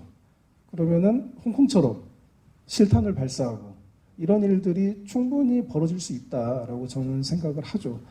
그래서 지금 대한민국의 정치 체제, 민주당으로 대표되는 정치 체제는 저는 굉장히 위험하다라고 보고 있고요. 그래서 민주당도 아니면 사회주의가 꼭 유럽식 사회주의도 있고 뭐 제대로 된 다른 사회주의도 많은데 왜 하필 중국식 사회주의를 추종하는지 저는 이해를 못하겠어요. 그래서 중국식 사회주의 추종의 결말은 우리의 자유를 거의 다 빼앗기게 된다. 우리가 홍콩에 사는 사람들과 똑같은 삶을 누리게 될 것이다. 저는 그거는 분명하다고 말씀을 드리고 싶어요. 예, 고맙습니다. 복 선생님 어떻게 생각하세요? 우리나라도 홍콩처럼 그렇게 저항을 해야 되는 그런 상황으로 갈까요? 하긴 지금도 좀 비슷하긴 하죠. 어떻게 생각하세요? 홍콩과 우리나라는 차이가 많잖아요. 우리는 뭐 그 전체주의 국가 예속된 한 지방이 아니잖아요. 네. 그러니까 홍콩, 그러니까 중국에로부터 얻어야 될 교훈은 중국이 그 위구르족들을 갖다가 통제하잖아요. 네. 근데 거기에서 중요한 거는 두 가지예요. 하나는 철저하게 모든 것들을 감시한다는 것. 그래서 개인에 대한 모형이 존재할 겁니다. 아까 중국에 가면은 딱 길 건너면은 그쪽에 CCTV에서 감시를 하잖아요. 근데 그거 그냥 감시로 끝나는 게 아니고 그 사람의 행동 패턴이 그 모형에 이게 이제 들어가서 하면은 예측을 잘한다는 겁니다. 그러니까 이 사람이 어떻게 행동할 것이 예측을 본인보다 잘하는 거죠. 그러니까 그것을 정부에서 미리 알고서 그것을 막거나 통제한다 그 얘기입니다. 그러니까 우리가 이제 그러니까 마이너리티 리포트라는 그 영화가 있잖아요. 그런 상황이 실제로 나온다는 얘기입니다. 우리가 경제 예측을 하잖아요. 그 내년에 성장률 몇 퍼센트, 인플레이션 몇 퍼센트, 수출이 얼마 나오잖아요. 그거는 많은 그 자료들을 모으면은 그런 예측이 가능하다는 얘기입니다. 근데 지금은 개인에 대해서 그렇게 예측할 정도로 정보가 발달했다. 나보다 나를 더 잘한다는. 그렇죠. 우리가 자신에 대해서 잘한다고 생각하죠. 잘 몰라요. 왜냐하면 사람을 갖다 움직이는 아까 말씀드려도 본능, 지능 그게 문화인데 본능이 다 우리를 결정하거든요. 본능이라는 것은 우리가 지능이 잘 몰라요. 그 우리를 움직이는 힘이 뭔지 우리가 어떻게 알아요? 사람이 뭔가 딱 저질러 놓고 나서 그 다음에 합리화를 하잖아요. 특히 저 같은 경우는 어디 가서 엉뚱하게 기분 내고 기분 좋다고 해갖고 푹 질르고서 집에 와서 안식구한테 큰 합리화를 시켜갖고서 아이 체면도 있고 말이야 의리가 있지 안 낼 수 있어 이런 얘기 한다 이겁니다. 다 그게 뭐냐면 자기가 충동적으로 했는데 그 다음에 이제 그걸 갖다 사회적인 관습과 이런 거를 통해가고 합리화시키는 거거든요. 그러니까 우리가 본인보다 더 잘하는 모형이 곧 나온다 이겁니다. 그거를 기업들마다 다 하는데 이름이 뭐냐 하면은 고객 관계 관리입니다. CRM, 예. 카스터머 리레이션즈 매니지먼트. CRM 기법이 다 이름으로 다 회사마다 다 지금 하고 있습니다. 그걸 안 하면 망하죠.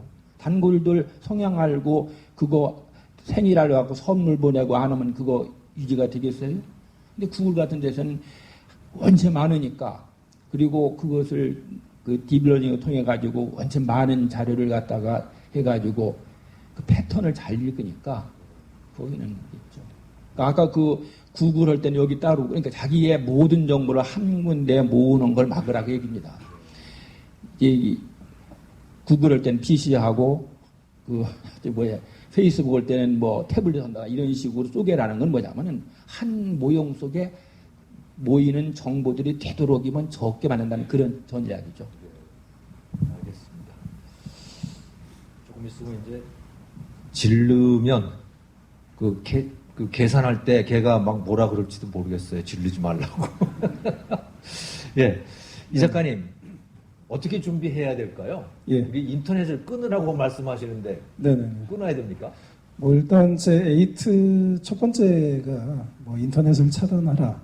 그래서 뭐 실제로 실리콘밸리 사립학교들은 다 그렇게 하고 있죠. 그리고 인공지능을 그 인공지능 개발자들 뭐 잡스라든지 뭐 빌 게이츠 뭐 구글 뭐 이런 기업의 창업자들의 가정에서는 기본적으로 인터넷을 안 하고 있죠. 그리고 실리콘밸리의 기업들도 대부분 무선 신호가 잡히지 않은 인터넷이 되지 않은 회의실을 운영을 하고 있죠. 이제 그게 왜 그러냐면은 결국 인공지능에게 대체되지 않는 이제 인간 고유의 능력, 인터넷이라는 거, 스마트폰, 태블릿 하면 할수록 아까도 말씀드렸지만 전화번호부를 외우는 능력이 대체되듯이 자연스럽게 뇌 전체가 대체가 되는 그런 일이 벌어지기 때문에 일단 디지털을 차단하는 것은 지금 이 시대에 좀 황당하지만 상식이 되어버린 시대인데 이거는 과연 누가 할 수 있을까? 좀 불가능하지 않을까라는 생각을 한번 해보고요. 그런데 이제 최소화해야겠죠, 최소화. 저 같은 경우는 이제 인터넷 사용이 저도 하루에 뭐 스마트폰을 제가 평균 세어보니까 한 50번에서 60번을 만지더라고요. 이게 켜보는데 저는 되게 단순해요. 맨날 이메일 확인, 유튜브 구독자 확인, 그리고 페이스북 확인, 뭐 이 정도 세 가지 정도고 페이스북 같은 경우도 이제 일기장 정도로 사용을 하거든요. 페이스북에 글을 올리는 것도 나중에 이 글을 모아서 책으로 출판을 해야지. 이제 업무의 연장이죠. 이제 그런 용도로 사용을 하고 있는데 이제 저는 이제 이렇게 최소화하려고 해요. 그러니까 업무 위주로 하고 여기에다가 나의 개인적인 그러니까 인터넷에 나와 있는 뭐 페이스북 앱이라든지 이런 것을 내 인생의 한 부분으로 받아들이려고는 좀 하지 않습니다. 내 개인의 제 업무의 한 부분으로 받아들이려고 하는데 뭐 이 정도가 있을 수 있겠고요. 근데 이제 이런 것들은 이제 부차적인 거고 진짜 핵심 우리가 도대체 무엇을 준비해야 되는가 가장 핵심을 말씀드리자면 결국 인공지능이 가질 수 없는 능력을 가지면 되는 거예요. 그러면 인공지능이 가질 수 없는 능력은 도대체 무엇이냐? 인공지능은 딥러닝입니다. 깊게 배운다라는 거죠. 인간보다 더 잘 배운다라는 거예요. 인공지능이 딥필링, 인간처럼 깊게 느끼는 거, 인간보다 더 깊게 느끼는 거 없습니다. 딥싱킹, 인간처럼 또는 인간 이상으로 깊게 생각하는 거 없습니다. 물론 언젠가는 뭐 딥필링, 뭐 딥싱킹, 뭐 이런 것들이 나올 수 있겠죠. 인공지능 그 기능이 탑재될 수 있겠지만 저는 거의 불가능하다고 봐요. 그거는 이제 양자 컴퓨터가 뭐 500만 큐비트를 돌파했을 때 비로소 그때 인공지능이 과연 감정과 생각을 가질 수 있느냐 없느냐를 논의하게 되는 과학적 논의의 시작점에 불과하다. 그런데 500만 큐비트를 돌파하는 게 100년 뒤가 될지 몇백 년 뒤가 될지 그건 아무도 모른다라고 이제 양자 컴퓨터를 개발하는 과학자들이 이야기를 하고 있거든요. 그래서 어쨌든 제가 그냥 공부한 자료를 놓고 봤을 때 인공지능이 딥러닝에 머무르고 있는 그 기간은 앞으로 최소 100년은 갈 것이다. 라고 저는 개인적으로 제가 공부하고 내린 결론인데 그러면 딥 러닝을 뛰어넘는 것은 딥 싱킹이죠. 즉 창조적 상상력인데 이 창조적 상상력은 그러면 어디서 나오는 창조적 상상력이냐를 놓고 봤을 때 공감 능력이더라. 인간이 인간에게 공감했을 때 나오는 거기서 나오는 창조적 상상력. 이것이 바로 이제 인공지능에게 대체당하지 않는 나의 어떤 인간적인 능력, 인공지능을 뛰어넘는 능력의 이제 두 가지 핵심 요소라는 것을 저는 이제 많은 공부를 통해서 제가 깨닫게 됐고, 에이트에 나오는 8가지가 이 공감 능력과 창조적 상상력을 개발하는 거죠. 그래서 저는 이제 대처할 수 있는 것은 방법은 다 나와 있다고 생각을 해요. 그래서 뭐 우리가 뭐 하버드 좋아하잖아요. 그래서 하버드 의대 교육혁명을 놓고 봐도 지식 위주 하버드 의대 교수가 더 이상 강의를 하지 않고, 그죠? 실습을 3분의 1로 줄였습니다. 이건 뭐냐면은 더 이상 지식과 기술의 시대는 끝났다라는 거죠.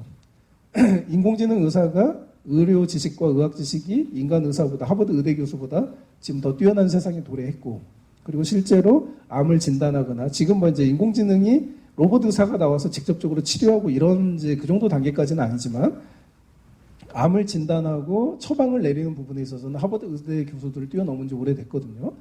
그래서 하버드 의대 교수들이 이제 내린 결론이라는 거죠. 그러니까 저는 이제 제 의견을 이야기할 수 없다고 생각해요. 왜냐하면 제가 이 부분에 대해서 하버드 의대 교수진보다 더 치열하게 제가 연구를 했다, 저는 그런 적은 없거든요. 그래서 그쪽 집단의 사례를 빌려서 말씀드리면, 지식과 기술은 줄이고 대신 함께 모여서 책을 읽고 토론을 하고 발표를 하고 공감 능력을, 그런 식으로 이제 공감 능력을 키우고, 여기 이런 공감 능력을 통해서 인류 역사상 한 번도 존재하지 않았던 의학 지식, 의료 기술 이런 것들을 개발하고, 이미 인류 사회에 존재하고 있는 의학 지식이나 의료 기술의 혁신을 일으키는 이런 능력을 이제 하버드 의대에서 지금 이제 작년부터, 아니 올해죠, 2019년부터 이런 새로운 교육을 시작을 했는데, 우리가 이제 본받아야 할 부분이라고 생각을 하고요. 그래서 우리가 그럼 이제 이런 말도 있을 수 있겠죠. 뭐 하버드 의대를 다 가란 말이냐. 우리 못 가잖아요. 그래서 또 제가 내린 결론이 뭐냐면, 에이트의 내용은 심플합니다.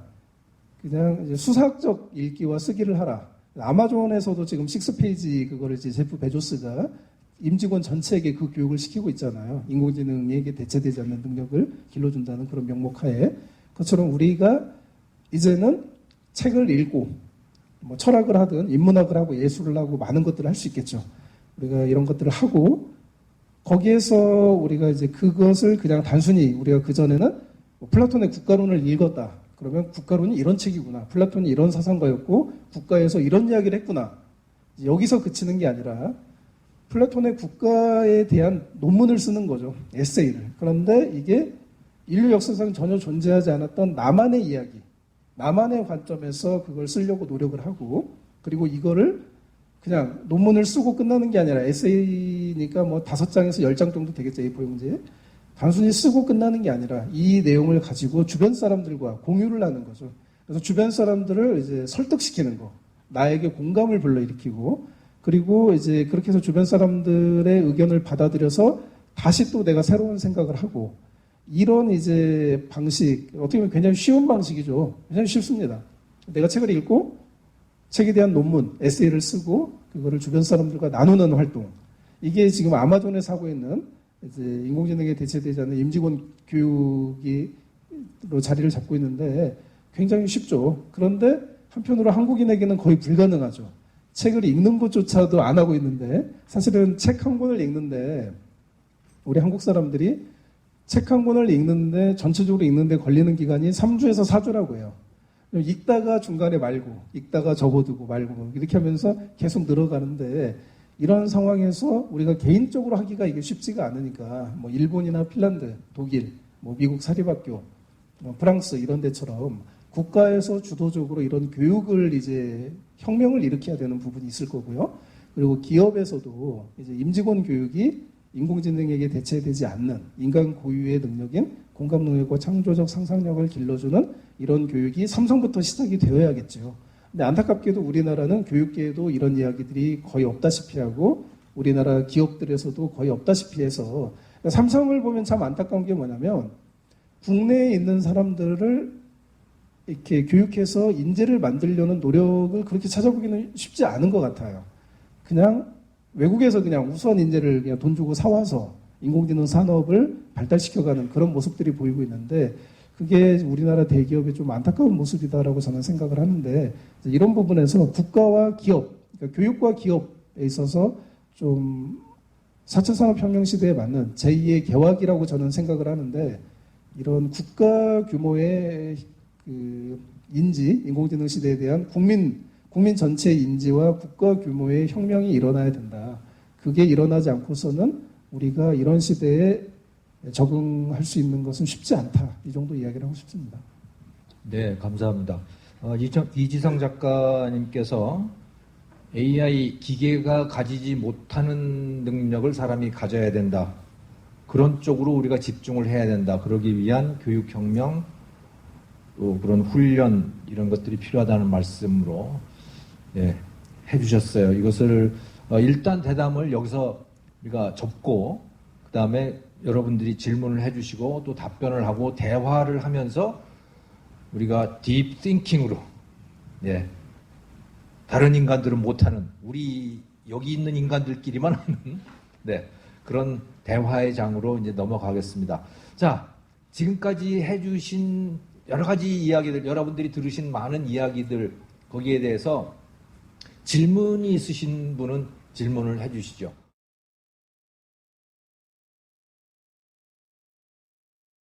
인공지능이 그 사람의 직업을 갖다 이제 축소시킨다. 사람의 노동을 대체한다는 그것이 이제 당장 가장 큰 문제죠. 저는 거기에 대해서는 이미 경제학자들이 대답을 내놓았다고 생각합니다. 아까 시작하기 전에 세 얘기 나왔죠? 예, 세 얘기 나왔죠. 세가 그 통찰이 뭐냐면 사람이 돈을 물건을 생산해 갖고 팔아 갖고 돈을 얻으면 쓰기 위해서 그렇게 하는 것이니까 어차피 다른 사람들이 물건 생산품을 산다 그 얘기죠.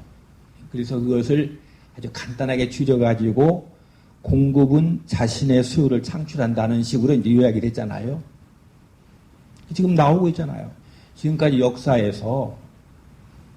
역사적으로 새로운 기술이 나와가지고 노동력을 대체했을 때 일자리가 줄어든 적은 없어요. 일자리 대단히 늘어났어요. 그럼 기술이 발전하면은 경제가 풍요로워지고 그러면은 당연히 일자리가 늘죠. 지금까지 일가 한 번도 없었습니다. 지금 나오는 인공지능에 의한 위협도 실은 그 경제학을 전공한 사람들은 드물어요. 대개 막연한 그 두려움 또는 자본주의 시장경제에 대한 적개심을 그런 식으로 드러내고 있거든요. 예, 통계적으로 일자리가 줄어드는 건 안 나옵니다. 그렇잖아요. 일자리 꾸준히 늘잖아요. AI가 가장 많이 도입된 미국에서 일자리 계속 늘잖아요. 없어요. 그런 사례가.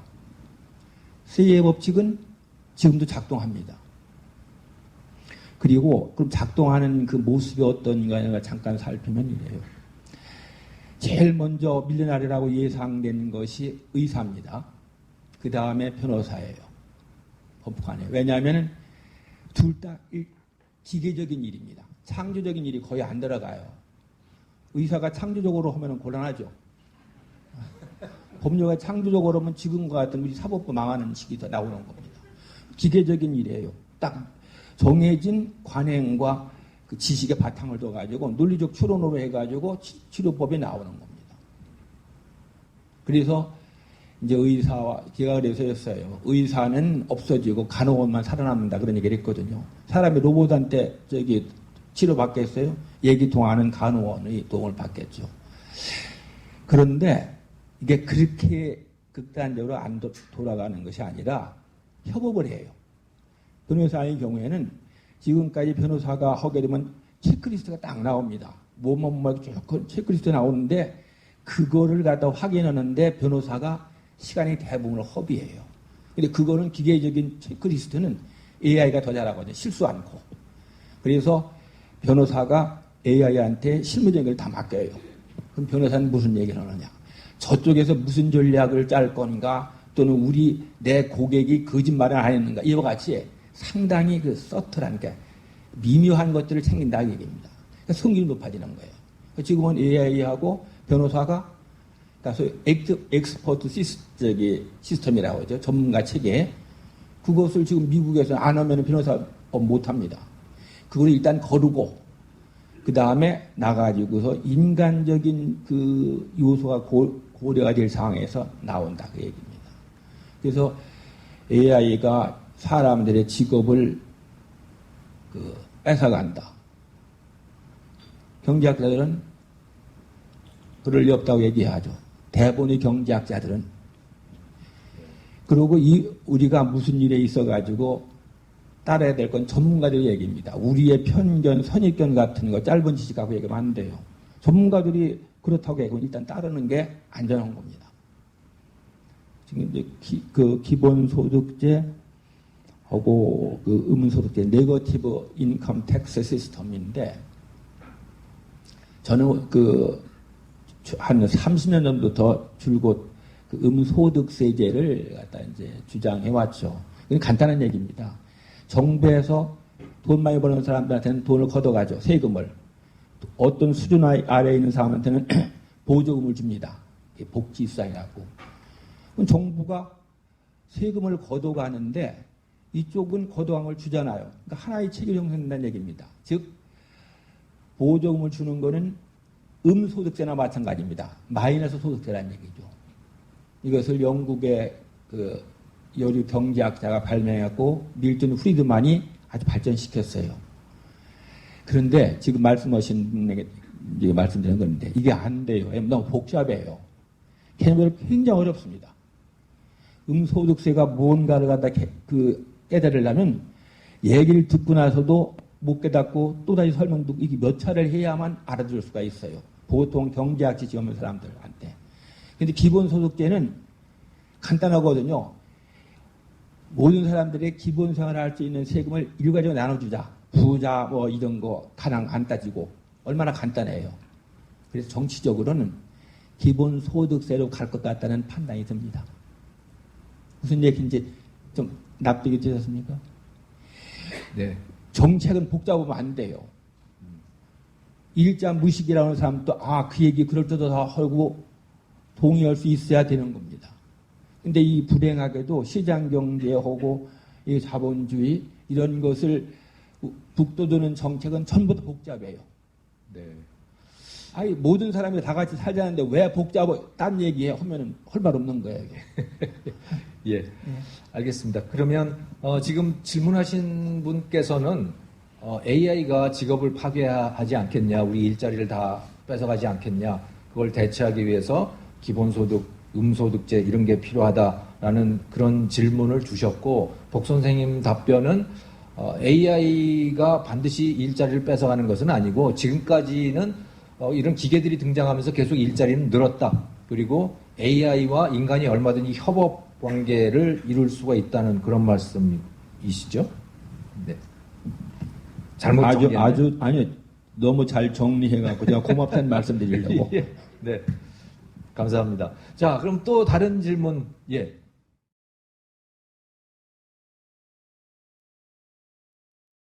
알겠습니다.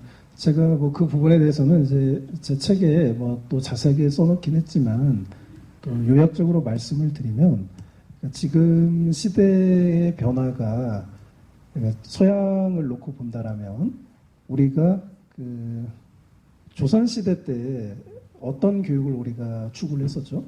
과거 급제를 추구를 했었죠.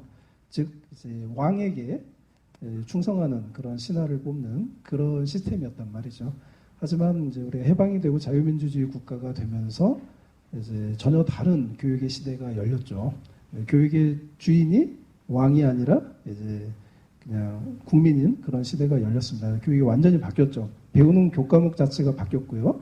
그리고 우리가 이제 그때 흐름을 보면은 이제 1차 산업혁명 시대, 고종 시대가 그 시대였는데 그때 영어를 공부했던 사람들, 미국으로 건너갔던 사람들, 미국에서 공부를 했던 사람들이죠.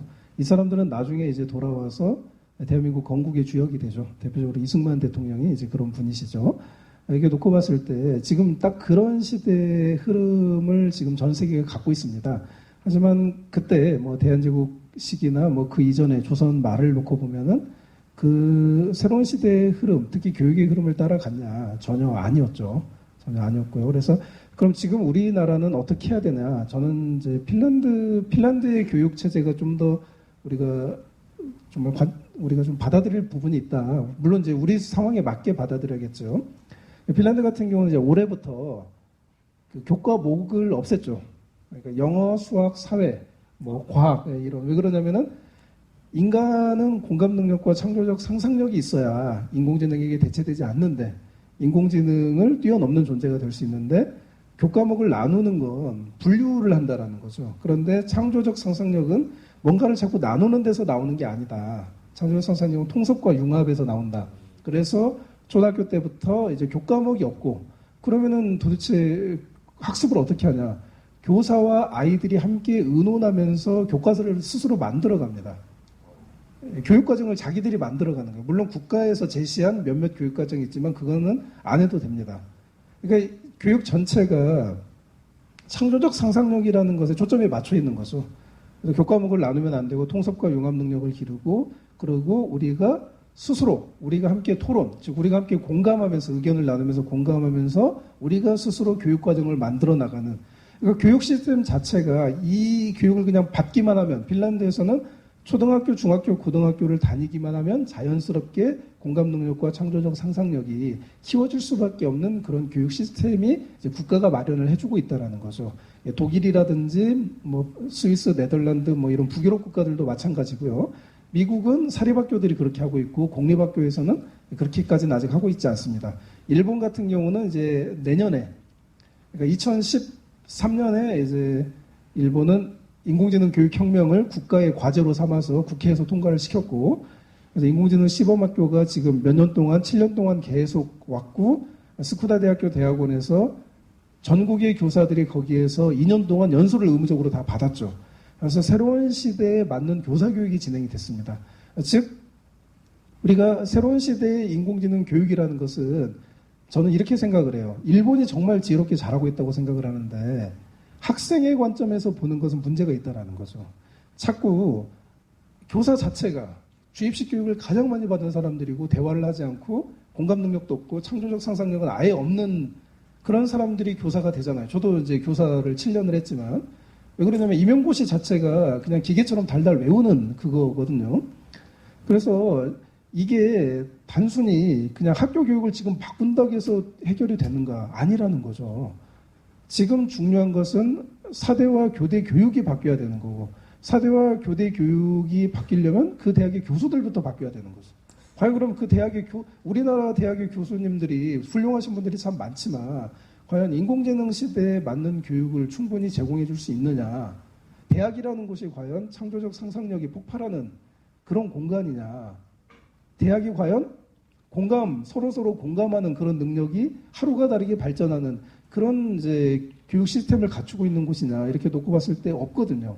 그럼 이제 결론적으로 우리나라는 이제 처음부터 끝까지 A부터 Z까지 모든 것을 다 바꿔야 되는데 그 핵심이 저는 대학에서부터 시작이 되어야 된다고 생각을 해요. 교수님들부터 먼저 바뀌고 대학 교육이 바뀌고 그러면서 그리고 한편으로 이제 국가에서 국민적 합의를 이끌어내서 현행 대학 입시 제도를 폐지하고 그리고 국민 전체가 대학이라는 것이 더 이상 이제 우리의 직업을 보장하는 것이 아니다. 대학은 바뀌어야 된다. 입시도 사라져야 된다. 이런 이제 핀란드 같은 경우는 입시가 이제 거의 사라지다시피 했잖아요. 뭐 북유럽 이런 데는 그런 식으로 이제 일단 대학 입시하고 대학 교육이 바뀌면 나머지는 이제 자연스럽게 바뀌는 그런 흐름이 만들어지지 않을까. 그래서 이거는 각 교사가 내가 교실에서 아이들을 과연 앞으로 어떻게 가르칠 것인가. 여기에 대한 질문과 답도 있어야겠지만 제가 교사 생활을 해봐서 알거든요. 할 수가 없어요. 국가에서 교육과정을 딱 정해주고 거기에서 벗어나지 않으면은 당장 교사에게 감점, 승진 점수가 사라지고 모든 불이익, 승진, 인사 불이익이 찾아오는데 이런 사회, 이런 교육 구조 안에서 어떻게 교사가 공감 능력과 창조적 상상력을 기르는 교육을 할 수 있겠습니까? 불가능한 거죠. 그래서 이거는 좀 국가 주도의 일본 같은 개혁이 있어야 된다. 그게 가장 현실적인 답이 아닐까 생각을 합니다. 네네.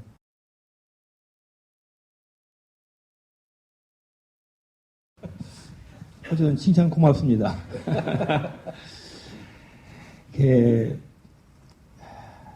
제가 자라나면서 참 말썽을 많이 부리고 사고도 많이 치고 했어요. 근데 군대에 가서도 유명했습니다. 군대는 기울 속에 있는데 그걸 많이 이게 과연 옳으냐 하고 한번 이렇게 찔러보고 하는 그 호기심이 생기거든요. 그게 다 이제 말썽이 이제 됐어요. 그러니까 저는 저와 같은 그 젊은이 저를 모델로 삼는 거는 사실 말리고 싶은 심정입니다. 근데 이제 교육이 과연 무엇이냐부터 시작돼야 되겠죠, 얘기가. 아까 저는 지식을 얘기했잖아요. 그러니까 지식은 대부분 우리가 갖고 태어나는 겁니다. 기본적인 본능이라는 형태로. 그 다음에 이것이 우리가 이제 그 교육을 시작되는 거는 곧 태아의 머리가 이제 좀 커지면은 되는 거예요. 그때 보니까 제일 중요한 교육은 어머님 뱃속에서 우리가 배우는 겁니다. 저는 그것이 크게 해가고 99%라고 생각합니다. 뭐가 잘못되면은 유산을 하게 되잖아요. 99% 우리가 다 타고 태어납니다. 어머님의 맥박, 호흡, 감정, 술 마시는 거, 담배 피우는 거, 이게 다 영향을 받아갖고 그게 학습입니다. 운질적으로 태어나는 거예요. 그 다음에 태어난 뒤에 99%는 이미 갖고 태어났고 1% 남았죠. 1%의 99% 생후 1년 안에 또 다 배웁니다. 그러니까 한 해가 딱 지나고 나면은 아까 AI가 딥러닝 배우면은 이 사람의 앞의 운명을 거의 다 주르륵 꿰일 수 있는 거예요. 그래서 사실은 우리가 배워야 할 거는 유치원 때 다 배웠다고 하잖아요. 실은 안 그래요. 5살 때 다 배웁니다. 5살까지 사람의 언어 능력이 완성됩니다. 언어 능력이 완성되는 무슨 얘기냐면은 이 세상의 사물을 보는 틀이 결정된다는 얘기죠. 그래서 저는 대한민국에서 가장 그 힘든 직업 중에 하나가 교육 분야고 학교 선생님들 정말 미션 임파시블을 수행한다고 생각해요. 사회에서 모든 그 압력이 다 학교로 집중되거든요. 눈에 보이는 게 학교니까. 왜 학생들은 이 모양이 딱 나오잖아요. 본인들의 욕망은 다 부모들도 투영되잖아요. 그 자식들에게 너 딴따라 하지 말고 법대 가서 판검사 돼. 이게 모든 그 부모들의 소망입니다. 그거 아이들이 모르나요? 다 배우는 거에 무의식적으로 행동하는 거죠. 그래서 이거는 대책이 없습니다. 그냥 우리 세상에 대책 없는 일이 참 많습니다. 그냥 견디는 거예요. 그러셔가지고 그러니까 그런데 우리 다 견디고 있어요. 예. 그래서 특히 지금처럼 스트레스가 많은 세월을 어떻게 견뎌가지고 나중에 견디고 나면 당신은 뭐 했어 물을 때 나 살아남았다. 이 얘기를 할 수 있으면 되는 겁니다. 살아남아야 됩니다. 그러니까 참 그 교육 환경이 어렵잖아요. 거기서 열심히 버텨가지고 선도 하고 위선도 하고 때로는 거짓말도 해갖고 버티셔갖고 학생들 제자들 잘 되면은 그게 보람 아니겠어요? 요만큼 되려면 내가 요만큼 만들었고 떨어지는 것 갖다 끌어올렸다. 이것보다 세상에 더 보람찬 일이 어디 있겠어요. 축하드립니다. 예, 오늘 대담 결론이 이상합니다. 인터넷 끊어라, 견뎌라. 뭐 이렇게. 네, 말씀하시죠.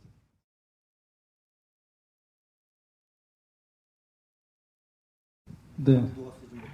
예, 뭐 굉장히 어렵고 난해한 질문을 해주신 것 같아요. 그래서 AI가 칼일 수 있다라는 생각은 저는 뭐 해본 적은 별로 없는데 충분히 그럴 수 있겠다라는 생각이 들고요.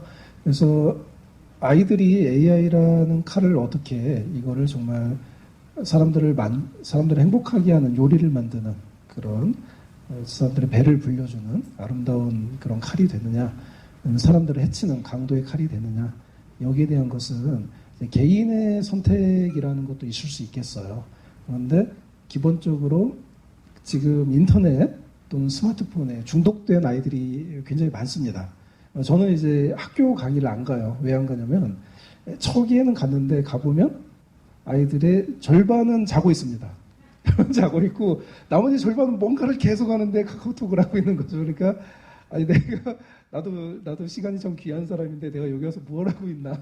그래서 그런데 인공지능 그 스마트폰에 중독이 되면 될수록 이건 이제 과학적 연구 결과들이 다 나온 건데 사람들은 충동적이 되고 폭력적이 되고 자기 감정을 잘 다스리지 못한다는 그건 이제 너무 많은 실험 결과를 통해서 나와 있지요. 그래서 우리가 아이들이 AI라는 칼을 잘 쓸 수 있게 하려면 기본적으로 이제 아까 뭐 복선 선생님께서 말씀하셨지만 결국 디지털을 우리가 얼마나 잘 차단할 수 있느냐. 여기에 대한 것도 역시 부모가 먼저 해야 되는 거예요. 부모가 교사고. 왜 그러냐면은 사실 보면 그래요. 제 주변에도 제 고등학교 동창이나 이런 데 보면은 에이트를 읽고 디지털 차단 지성아 막 나 열심히 하고 있다. 근데 지가 제일 스마트폰을 많이 써요. 아빠가 스마트폰 없으면 못 사는 애야.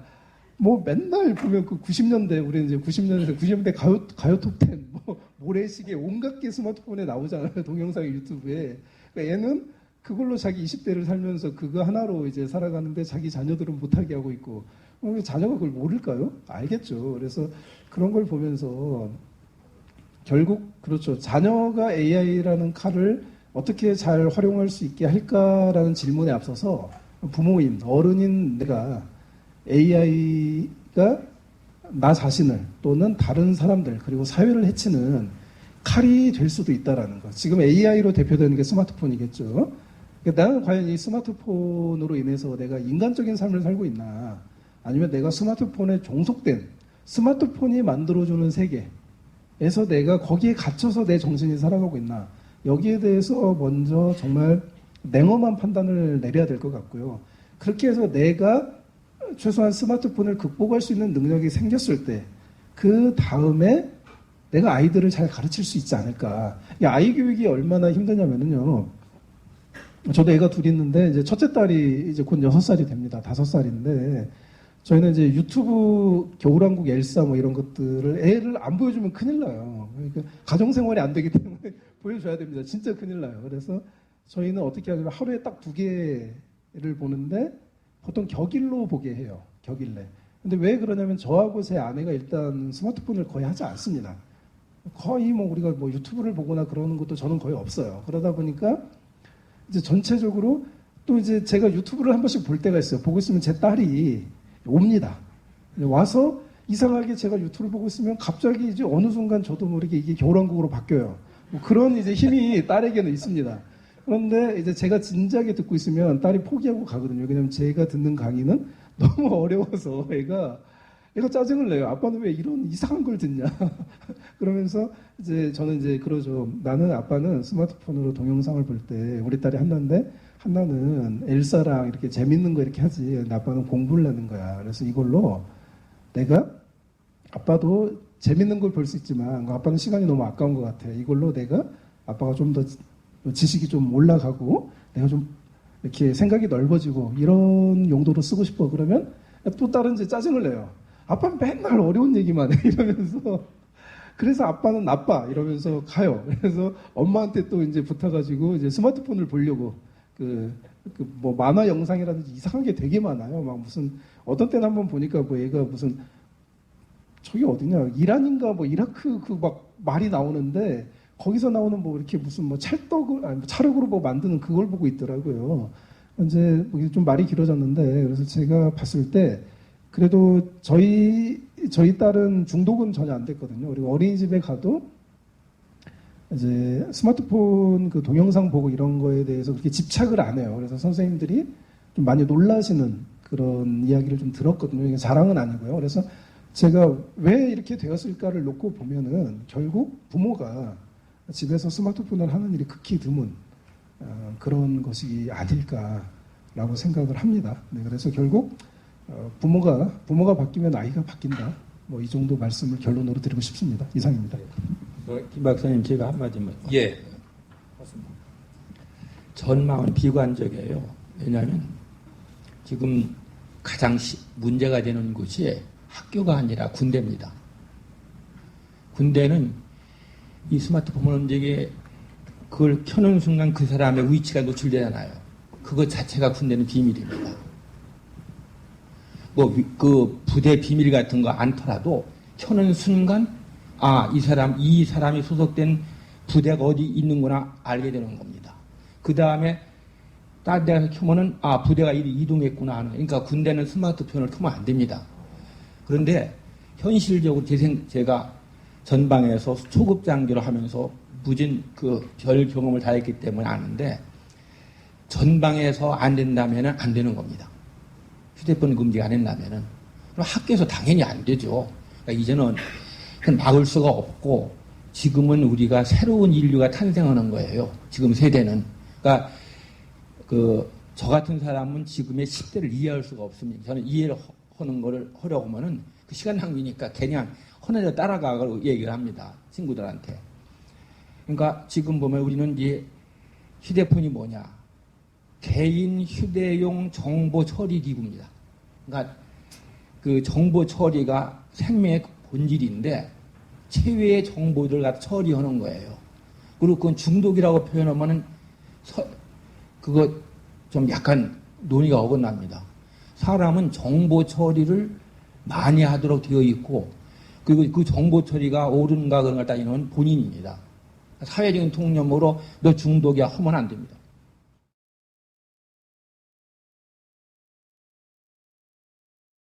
저의 사례를 말씀드릴게요. 좀 공허한 어떤 그런 주장보다는 저 같은 경우는 일주일에 이틀 정도는 하루에 한 7에서 8시간씩 인터넷을 합니다. 하는데 게임을 저는 한 적은 한 번도 없어요. 저는 솔직히 말해서 옛날에 제가 전자오락실은 참 좋아했는데 전자오락실에서 PC게임으로 넘어가면서 제가 게임을 안 했거든요. 저는 PC게임을 이해를 못 하겠더라고요. 왜 해야 되는지. 뭔가 너무 인생 낭비같이 느껴져가지고 전자오락실은 나의 오락을 위한 거였는데 PC게임은 이게 조금 봤는데 야 여기에 빠져 그때 스타크래프트가 나오고 그랬거든요. 근데 정말 제 주변의 친구들이 이게 저는 뭐 학교 다닐 때 공부를 이렇게 열심히 한 사람은 아니었거든요. 제 친구들이 거의 식음을 전폐하다시피 하면서 스타크래프트를 했습니다. 그걸 보면서 사람이 이렇게 망가지는구나. 그걸 보면서 굉장히 놀랐고 그래서 그러면 저는 인터넷으로 무엇을 하냐 자료를 찾습니다. 대표적으로 제가 에이트를 쓰기 위해서 출력한 자료가 상상을 초월하는데 레이저 프린터기가 고장이 났어요. 너무 많이 출력을 해가지고. 왜 그러냐면 인공지능에 대한 최신 자료는 아직 책에는 없거든요. 기사에 많이 나와 있습니다. 최신 자료. 그래서 기사를 뭐 한두 건을 출력을 할 수는 없잖아요. 제가 거기에 대한 완벽한 현존하는 그 수준에서 거의 완벽한 지식을 제가 얻어야 되기 때문에. 그래서 지금도 제가 집에 가면은 제가 이제 보통 한 300페이지, 250에서 300페이지짜리 제본한 것들이 지금 한 40권 정도 있어요. 그건 뭐냐면 다음 책을 쓰기 위해서 제가 뽑고 있는 자료들이에요. 다 뽑아가지고 그거를 가져서 이제 우리 동네 알파문구센터에 가서 제본을 합니다. 제본을 해서 갖고 오는 건데, 그래서 그걸로 이제 제가 공부를 하는 거죠. 그래서 이거는 이제 제 자랑을 하려는 게 아니라 이게 중요한 것 같아요. 내가 어떤 인생을 살 것인가. 그러니까 내가 인생에 어떤 정확한 목적이 있다라면 결국 AI 또는 디지털이라는 것도 내 목적을 위해서 활용이 되는 긍정적인 방향으로 가게 되는 거죠. 그런데 내가 인생의 목적이 없단 말이죠, 별로.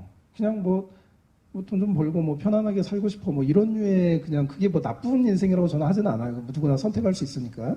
하지만 인생에 분명한 목적이 없을 때는 결국 스마트폰이든 인터넷이든 켜게 되면 결국 나의 어떤 감각을 만족시켜주는 그런 것들에 빠져들 수밖에 없죠. 왜냐하면 너무 재밌으니까.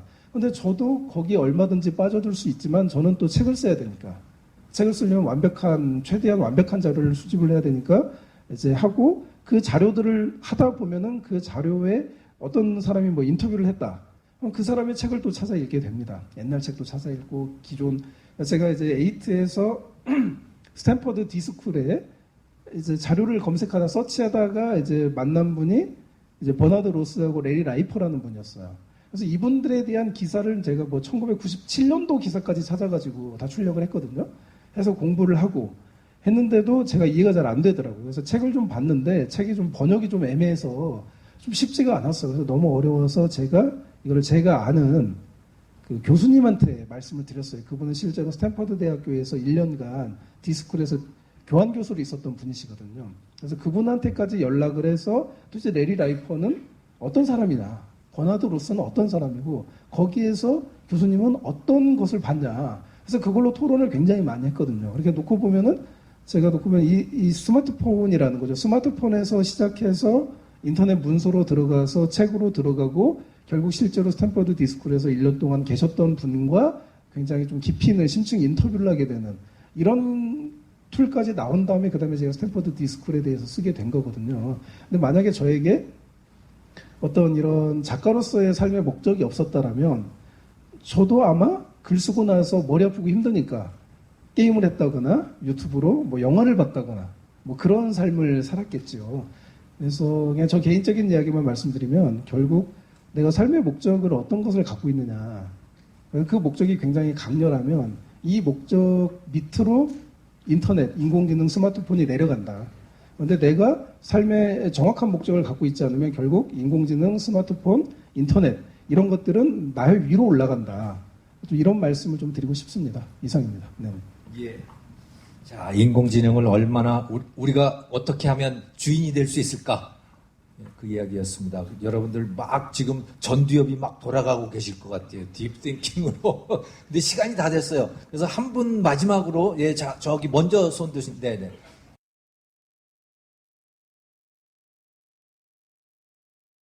여기에 대해서는 뭐 제가 냉정한 말씀을 드릴 수밖에 없는데 세상에 공짜는 없다. 그래서 결국 그렇죠. 내가 공교육을 거부했다. 그런데 이게 두 가지 관점이 있을 수 있습니다. 도피의 관점이 있을 수 있어요. 공교육이 그냥 너무 싫은 거예요. 많이 그렇게 하시죠. 그게 있고 초월의 관점이 있습니다. 내가 공교육을 뛰어넘겠다. 그렇죠? 자, 그럼 공교육을 뛰어넘으려면 공교육에서 하고 있는 이 이상의 그런 노력이 있어야겠죠. 그렇죠? 그런데 안타깝게도 우리나라는 이제 기본적으로 도피의 성향이 매우 강한 것도 부정할 수 없는 사실이죠. 그래서 그러면 결국 어떻게 해야 되냐를 놓고 본다라면 우리나라에도 이제 홈스쿨링 제도라는 게 있습니다. 그래서 미국이라든지 유럽의 홈스쿨링 교육 시스템이 이제 그대로 들어와서 그런 것들을 이제 가정에 적용시키는 실제로 제 지인들 중에서도 그런 것을 차용해서 그 시스템을 갖고 와서 집에서 그 방식 그대로 교육을 하고 있는 분들이 계세요. 그런데 그 분들을 제가 오래 지켜봤는데 자녀가 성공하느냐 실패하느냐 근데 안타깝게도 지금까지는 그 대학이라는 걸 놓고 말씀을 드릴게요. 똑같이 홈스쿨링을 했는데 어떤 아이는 아이비리그를 가는 애도 있어요. 그리고 어떤 아이는 이제 그냥 좋은 대학을 못 가는 아이도 있습니다. 실제로 우리나라 그 EBS에서 단골로 방영하는 우리나라 대안학교가 있어요. 우리나라 가장 유명한 대안학교 중에 하나인데 저는 그 초등학교 교사 시절에 그 대안학교가 설립이 될 무렵에 그쪽으로부터 월급을 3배 이상 주겠다. 그래서 특급 스카우트 제의를 받았던 사람이에요. 그런데 제가 이제 나는 작가를 해야 되기 때문에 이런 데는 못 간다. 그리고 이제 제가 거절을 했는데 그거를 세운 분이 우리 반 아이의 학부모였어요. 그 발기인이 최고 발기인이 가장 많은 돈을. 그런데 제가 그때 그 학교 교육을 좀 봤어요. 보고 제가 이렇게 말씀을 드렸습니다. 그때 우리 학교에서도 많은 학부모님들이 그 학교로 갔거든요. 초등학교를 졸업하면서. 중학교, 고등학교인데. 저는 부정적으로 말씀드렸어요. 저는 여기 반대합니다. 선생님들이, 그러니까 학부모들이 굉장히 놀랐어요. 아니, 이성 선생님이 이걸 가장 적극적으로 지지해 줄 줄 알았는데 왜 그러냐. 제가 그랬죠. 여기는 치열함이 없다. 공교육을 뛰어넘는 치열함이 없다. 아니, 뭐 갔더니 교육과정이 뭐 애들이 막 선생님하고 대화하고 논에다가 막 모심고 막 이런 것들이 많아요. 그래서 제가 그랬죠. 아니, 뭐를 왜 학생이 심어야 되냐. 꼭 심어야만 되는 이유를 내가 좀 알고 싶다 했어요. 이 학생이 농부로 키울 거냐. 그랬더니 뭐 자연과 함께하는 어쩌고저쩌고 좀 그런 얘기를 하시더라고요. 그래서 제가 그랬죠. 아니, 그럼 자연이라는 게 인간을 행복하게 하는 거냐. 여러분이 자본주의에 의해서 정제된 자본을 보기 때문에 공원을 가기 때문에 그 자연이 우리에게 해가 되지 않는 거지. 진짜 그냥 산속에 당장 가봐라. 오늘 밤이라도 산속에서 1박 2일 해봐라. 얼마나 힘든데. 그래서 아이들에게 나는 이게 판타지를 길러주는 교육이고 나는 반대한다. 라고 이야기를 했어요. 그랬더니 저한테 막 실망했다. 막 그래서 굉장히 안 좋은 소리를 많이 하고 가셨는데 제가 이제 몇 년 전에 성남시 교육청 초대를 받아서 그 강의를 한 적이 있어요. 근데 강의를 마치고 그때 그 학부모님들이 왔더라고. 저한테 안 좋은 소리 하고 가셨던. 와서 저한테 이제는 뭐 작가님이 되셨네요 이러면서 끝나고 꼭 우리랑 10분만 만나달라고. 갔더니 이제 학부모님들이 20명 정도 계시더라고요. 보니까 얼굴이 몇 명 기억나더라고요. 2분 정도가. 이분들. 근데 그분들이 하나같이 우셨어요. 갈 대학이 없다라는 거예요. 중학교, 고등학교 시절 내내 너무 행복하고 너무 좋았는데 이제 애가 고3이 됐는데 고3이 돼서 대학을 찾아보니까 수도권에 갈 대학이 없다. 물론 제가 이게 뭐 대학 만능화를 이야기하는 게 아닙니다. 현실을 이야기하는 거예요. 그러면서 그때 선생님 말을 들을 걸. 너무 후회가 된다. 우리가 애들을 너무 정말 현실과 유리돼서 키운 것 같다. 애들이 이제 사회로 나가야 되는데 애들하고 대화를 해보면 너무 답답하다라는 거예요. 세상이 다 아름답고 행복하고 평화롭고 그래서 그게 사실은 부모의 돈 때문에 만들어진 가짜 세계인데 좀 말이 길어졌습니다. 근데 그래서 이제 제가 드리고 싶은 말씀은 그거죠. 결국 치열해야 됩니다. 치열해야 되고요. 공교육, 강남 8학군 거기보다 더 센 교육이 있어야겠죠. 그것처럼 뭐 이렇게 인간성을 말살하는 교육이 아니라 내가 독서를 하고 여행을 다니고 그러니까 최근에도 어떤 분이 그러시더라고요. 자기는 이제 원래 에이트를 보고 뭐 문화인류학적 여행을 1년을 다니겠다고 뭐 어쩌고 그래서 제가 여행표를 한번 메일로 보내봐라. 그래서 봤는데 노는 거였어요. 제가 그랬죠. 이거는 관광이지 이거는 문화인류학적 여행이 아니다. 미네르바 스쿨이라는 곳이 실제 거기 살면서 그 도시에 다른 국가의 도시에 모든 것을 다 습득하고 그것을 자기 모국과 연결시키는 그런 능력을 기르는데 이거는 하버드 교육과정보다 더 힘든 거다. 당신의 계획은 그냥 아프리카 가서 뭐 어디를 이렇게 쭉 가는데 뭐 아프리카 대륙을 횡단하는 게 뭐 6개월이 있더라고요. 그런데 보면은 뭐 탄자니아에서 2박 3일, 그 옆에 뭐 케냐에서 2박 3일 이런 식이에요. 그게 무슨 문화인류학적 여행이라는 놀러 가는 거죠. 그래서 제가 뭐 그런 말씀을 좀 드렸고요. 예, 그래서 제가 뭐 결론적으로 말씀을 드리면 결국 그러면은 자녀를 아이비리그 정도로 보낸 홈스쿨링을 했는데 그런 사람들은 어떤 사람이냐? 부모가 달라요. 정말 죄송합니다. 제가 차별이 아니라 요즘 뭐 말하는 게 너무 두려워. 또 막 가서 이성 작가가 부모 차별했다 이럴까봐 이상한 사회가 돼가지고 너무 무서워 그냥. 근데 차별이 아니라 부모가 달라요. 그 부모님은 그냥 인생 자체가 공부예요. 물론 전문직이기도 하지만 정말 이렇게 한국에서 번역서 예를 들면 그때 제가 또 기억나는 게 뭐 그릿이라는 책을 읽는데 번역이 마음에 안 드니까 두 분이 원서를 직접 구해가지고 자기들끼리 부부가 원서를 가지고 토론을 하더라고요. 그러니까 그게 그렇다고 제가 물어봤죠. 이게 원래 태어날 때부터 이렇게 했냐고 했더니 아니다. 아기들이 태어나면서 자기들이 스스로 영어 공부를 했다고 하더라고요. 아기를 잘 키우기 위해서. 그러니까 그 부모의 삶을 보면은 아이 교육을 위해서 우리가 최고의 존재가 되자. 최고의 부모가 되자. 이 인생 목표를 세우고 이것 외에는 아무것도 없어요. 정말 삶이 진짜 그냥 100% 그거밖에 없는 그 부모의 자녀들은 홈스쿨링을 하고 대안학교를 해도 좋은 결과가 나오더라는 거죠. 그런데 그러지 않은 부모의 자녀들은 오히려 더 안 좋은 결과들이 있어요. 그래서 지금 이제 부모님께 필요한 것은 나를 개혁하는 거죠. 나와 남편을 개혁해서 우리 가정이 정말 정말 학구적이고 학문적이고 창조적인 그런 집안으로 가는 그런 분위기를 만들고 그거를 계속 부모가 하고 그게 자연스럽게 가정의 문화가 돼서 아이들이 자연스럽게 습득하는 과정으로 가야지 부모가 부족하게 살면서 아이를 완벽하게 키우려고 하는 그거를 가리켜서 공짜 심리라고 하는데 그런 교육이 성과를 봤던 적은 한 번도 없습니다. 그래서 저는 좀 죄송합니다. 현실을 깨는 얘기를 해서 차가운 말씀을 드려서 그래서 부모가 정말 차원이 다른 수준의 혁신을 해야 된다. 그리고 자녀 교육을 위해서 자신의 삶을 온전히 다 바쳐야 된다.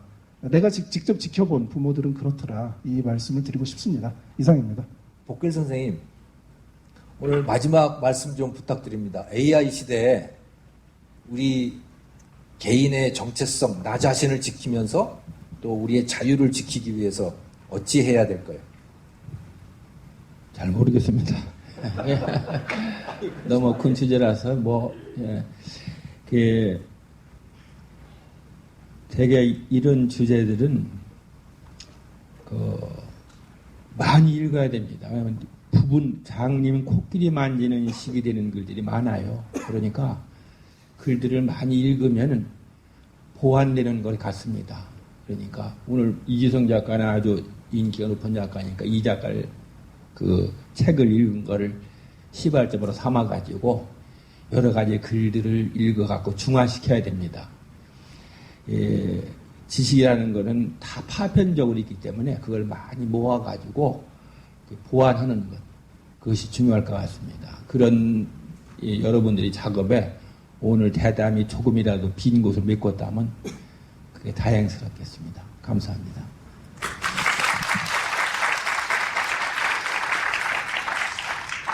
예, 오늘 여러분들 이 2시간이면 꽤 긴 시간인데 그래도 굉장히 아쉬운 게 많을 거예요.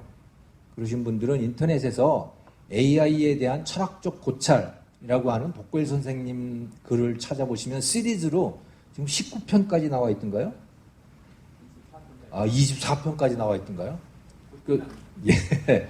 그 글을 한번 찾아서 읽어보시고요. 또 이지성 작가님 여러분 뭐 이미 다 읽으셨겠지만 에이트라고 하는 그 책 잘 읽어주시면 되겠습니다. 그리고 이제 마무리를 하려고 하는데 오늘 이 행사를 주최해 주신 자유기업원에 대해서도 여러분이 이 후원을 좀 많이 해주시고 또 나온 책들도 많이 사서 읽어주시면 감사하겠습니다.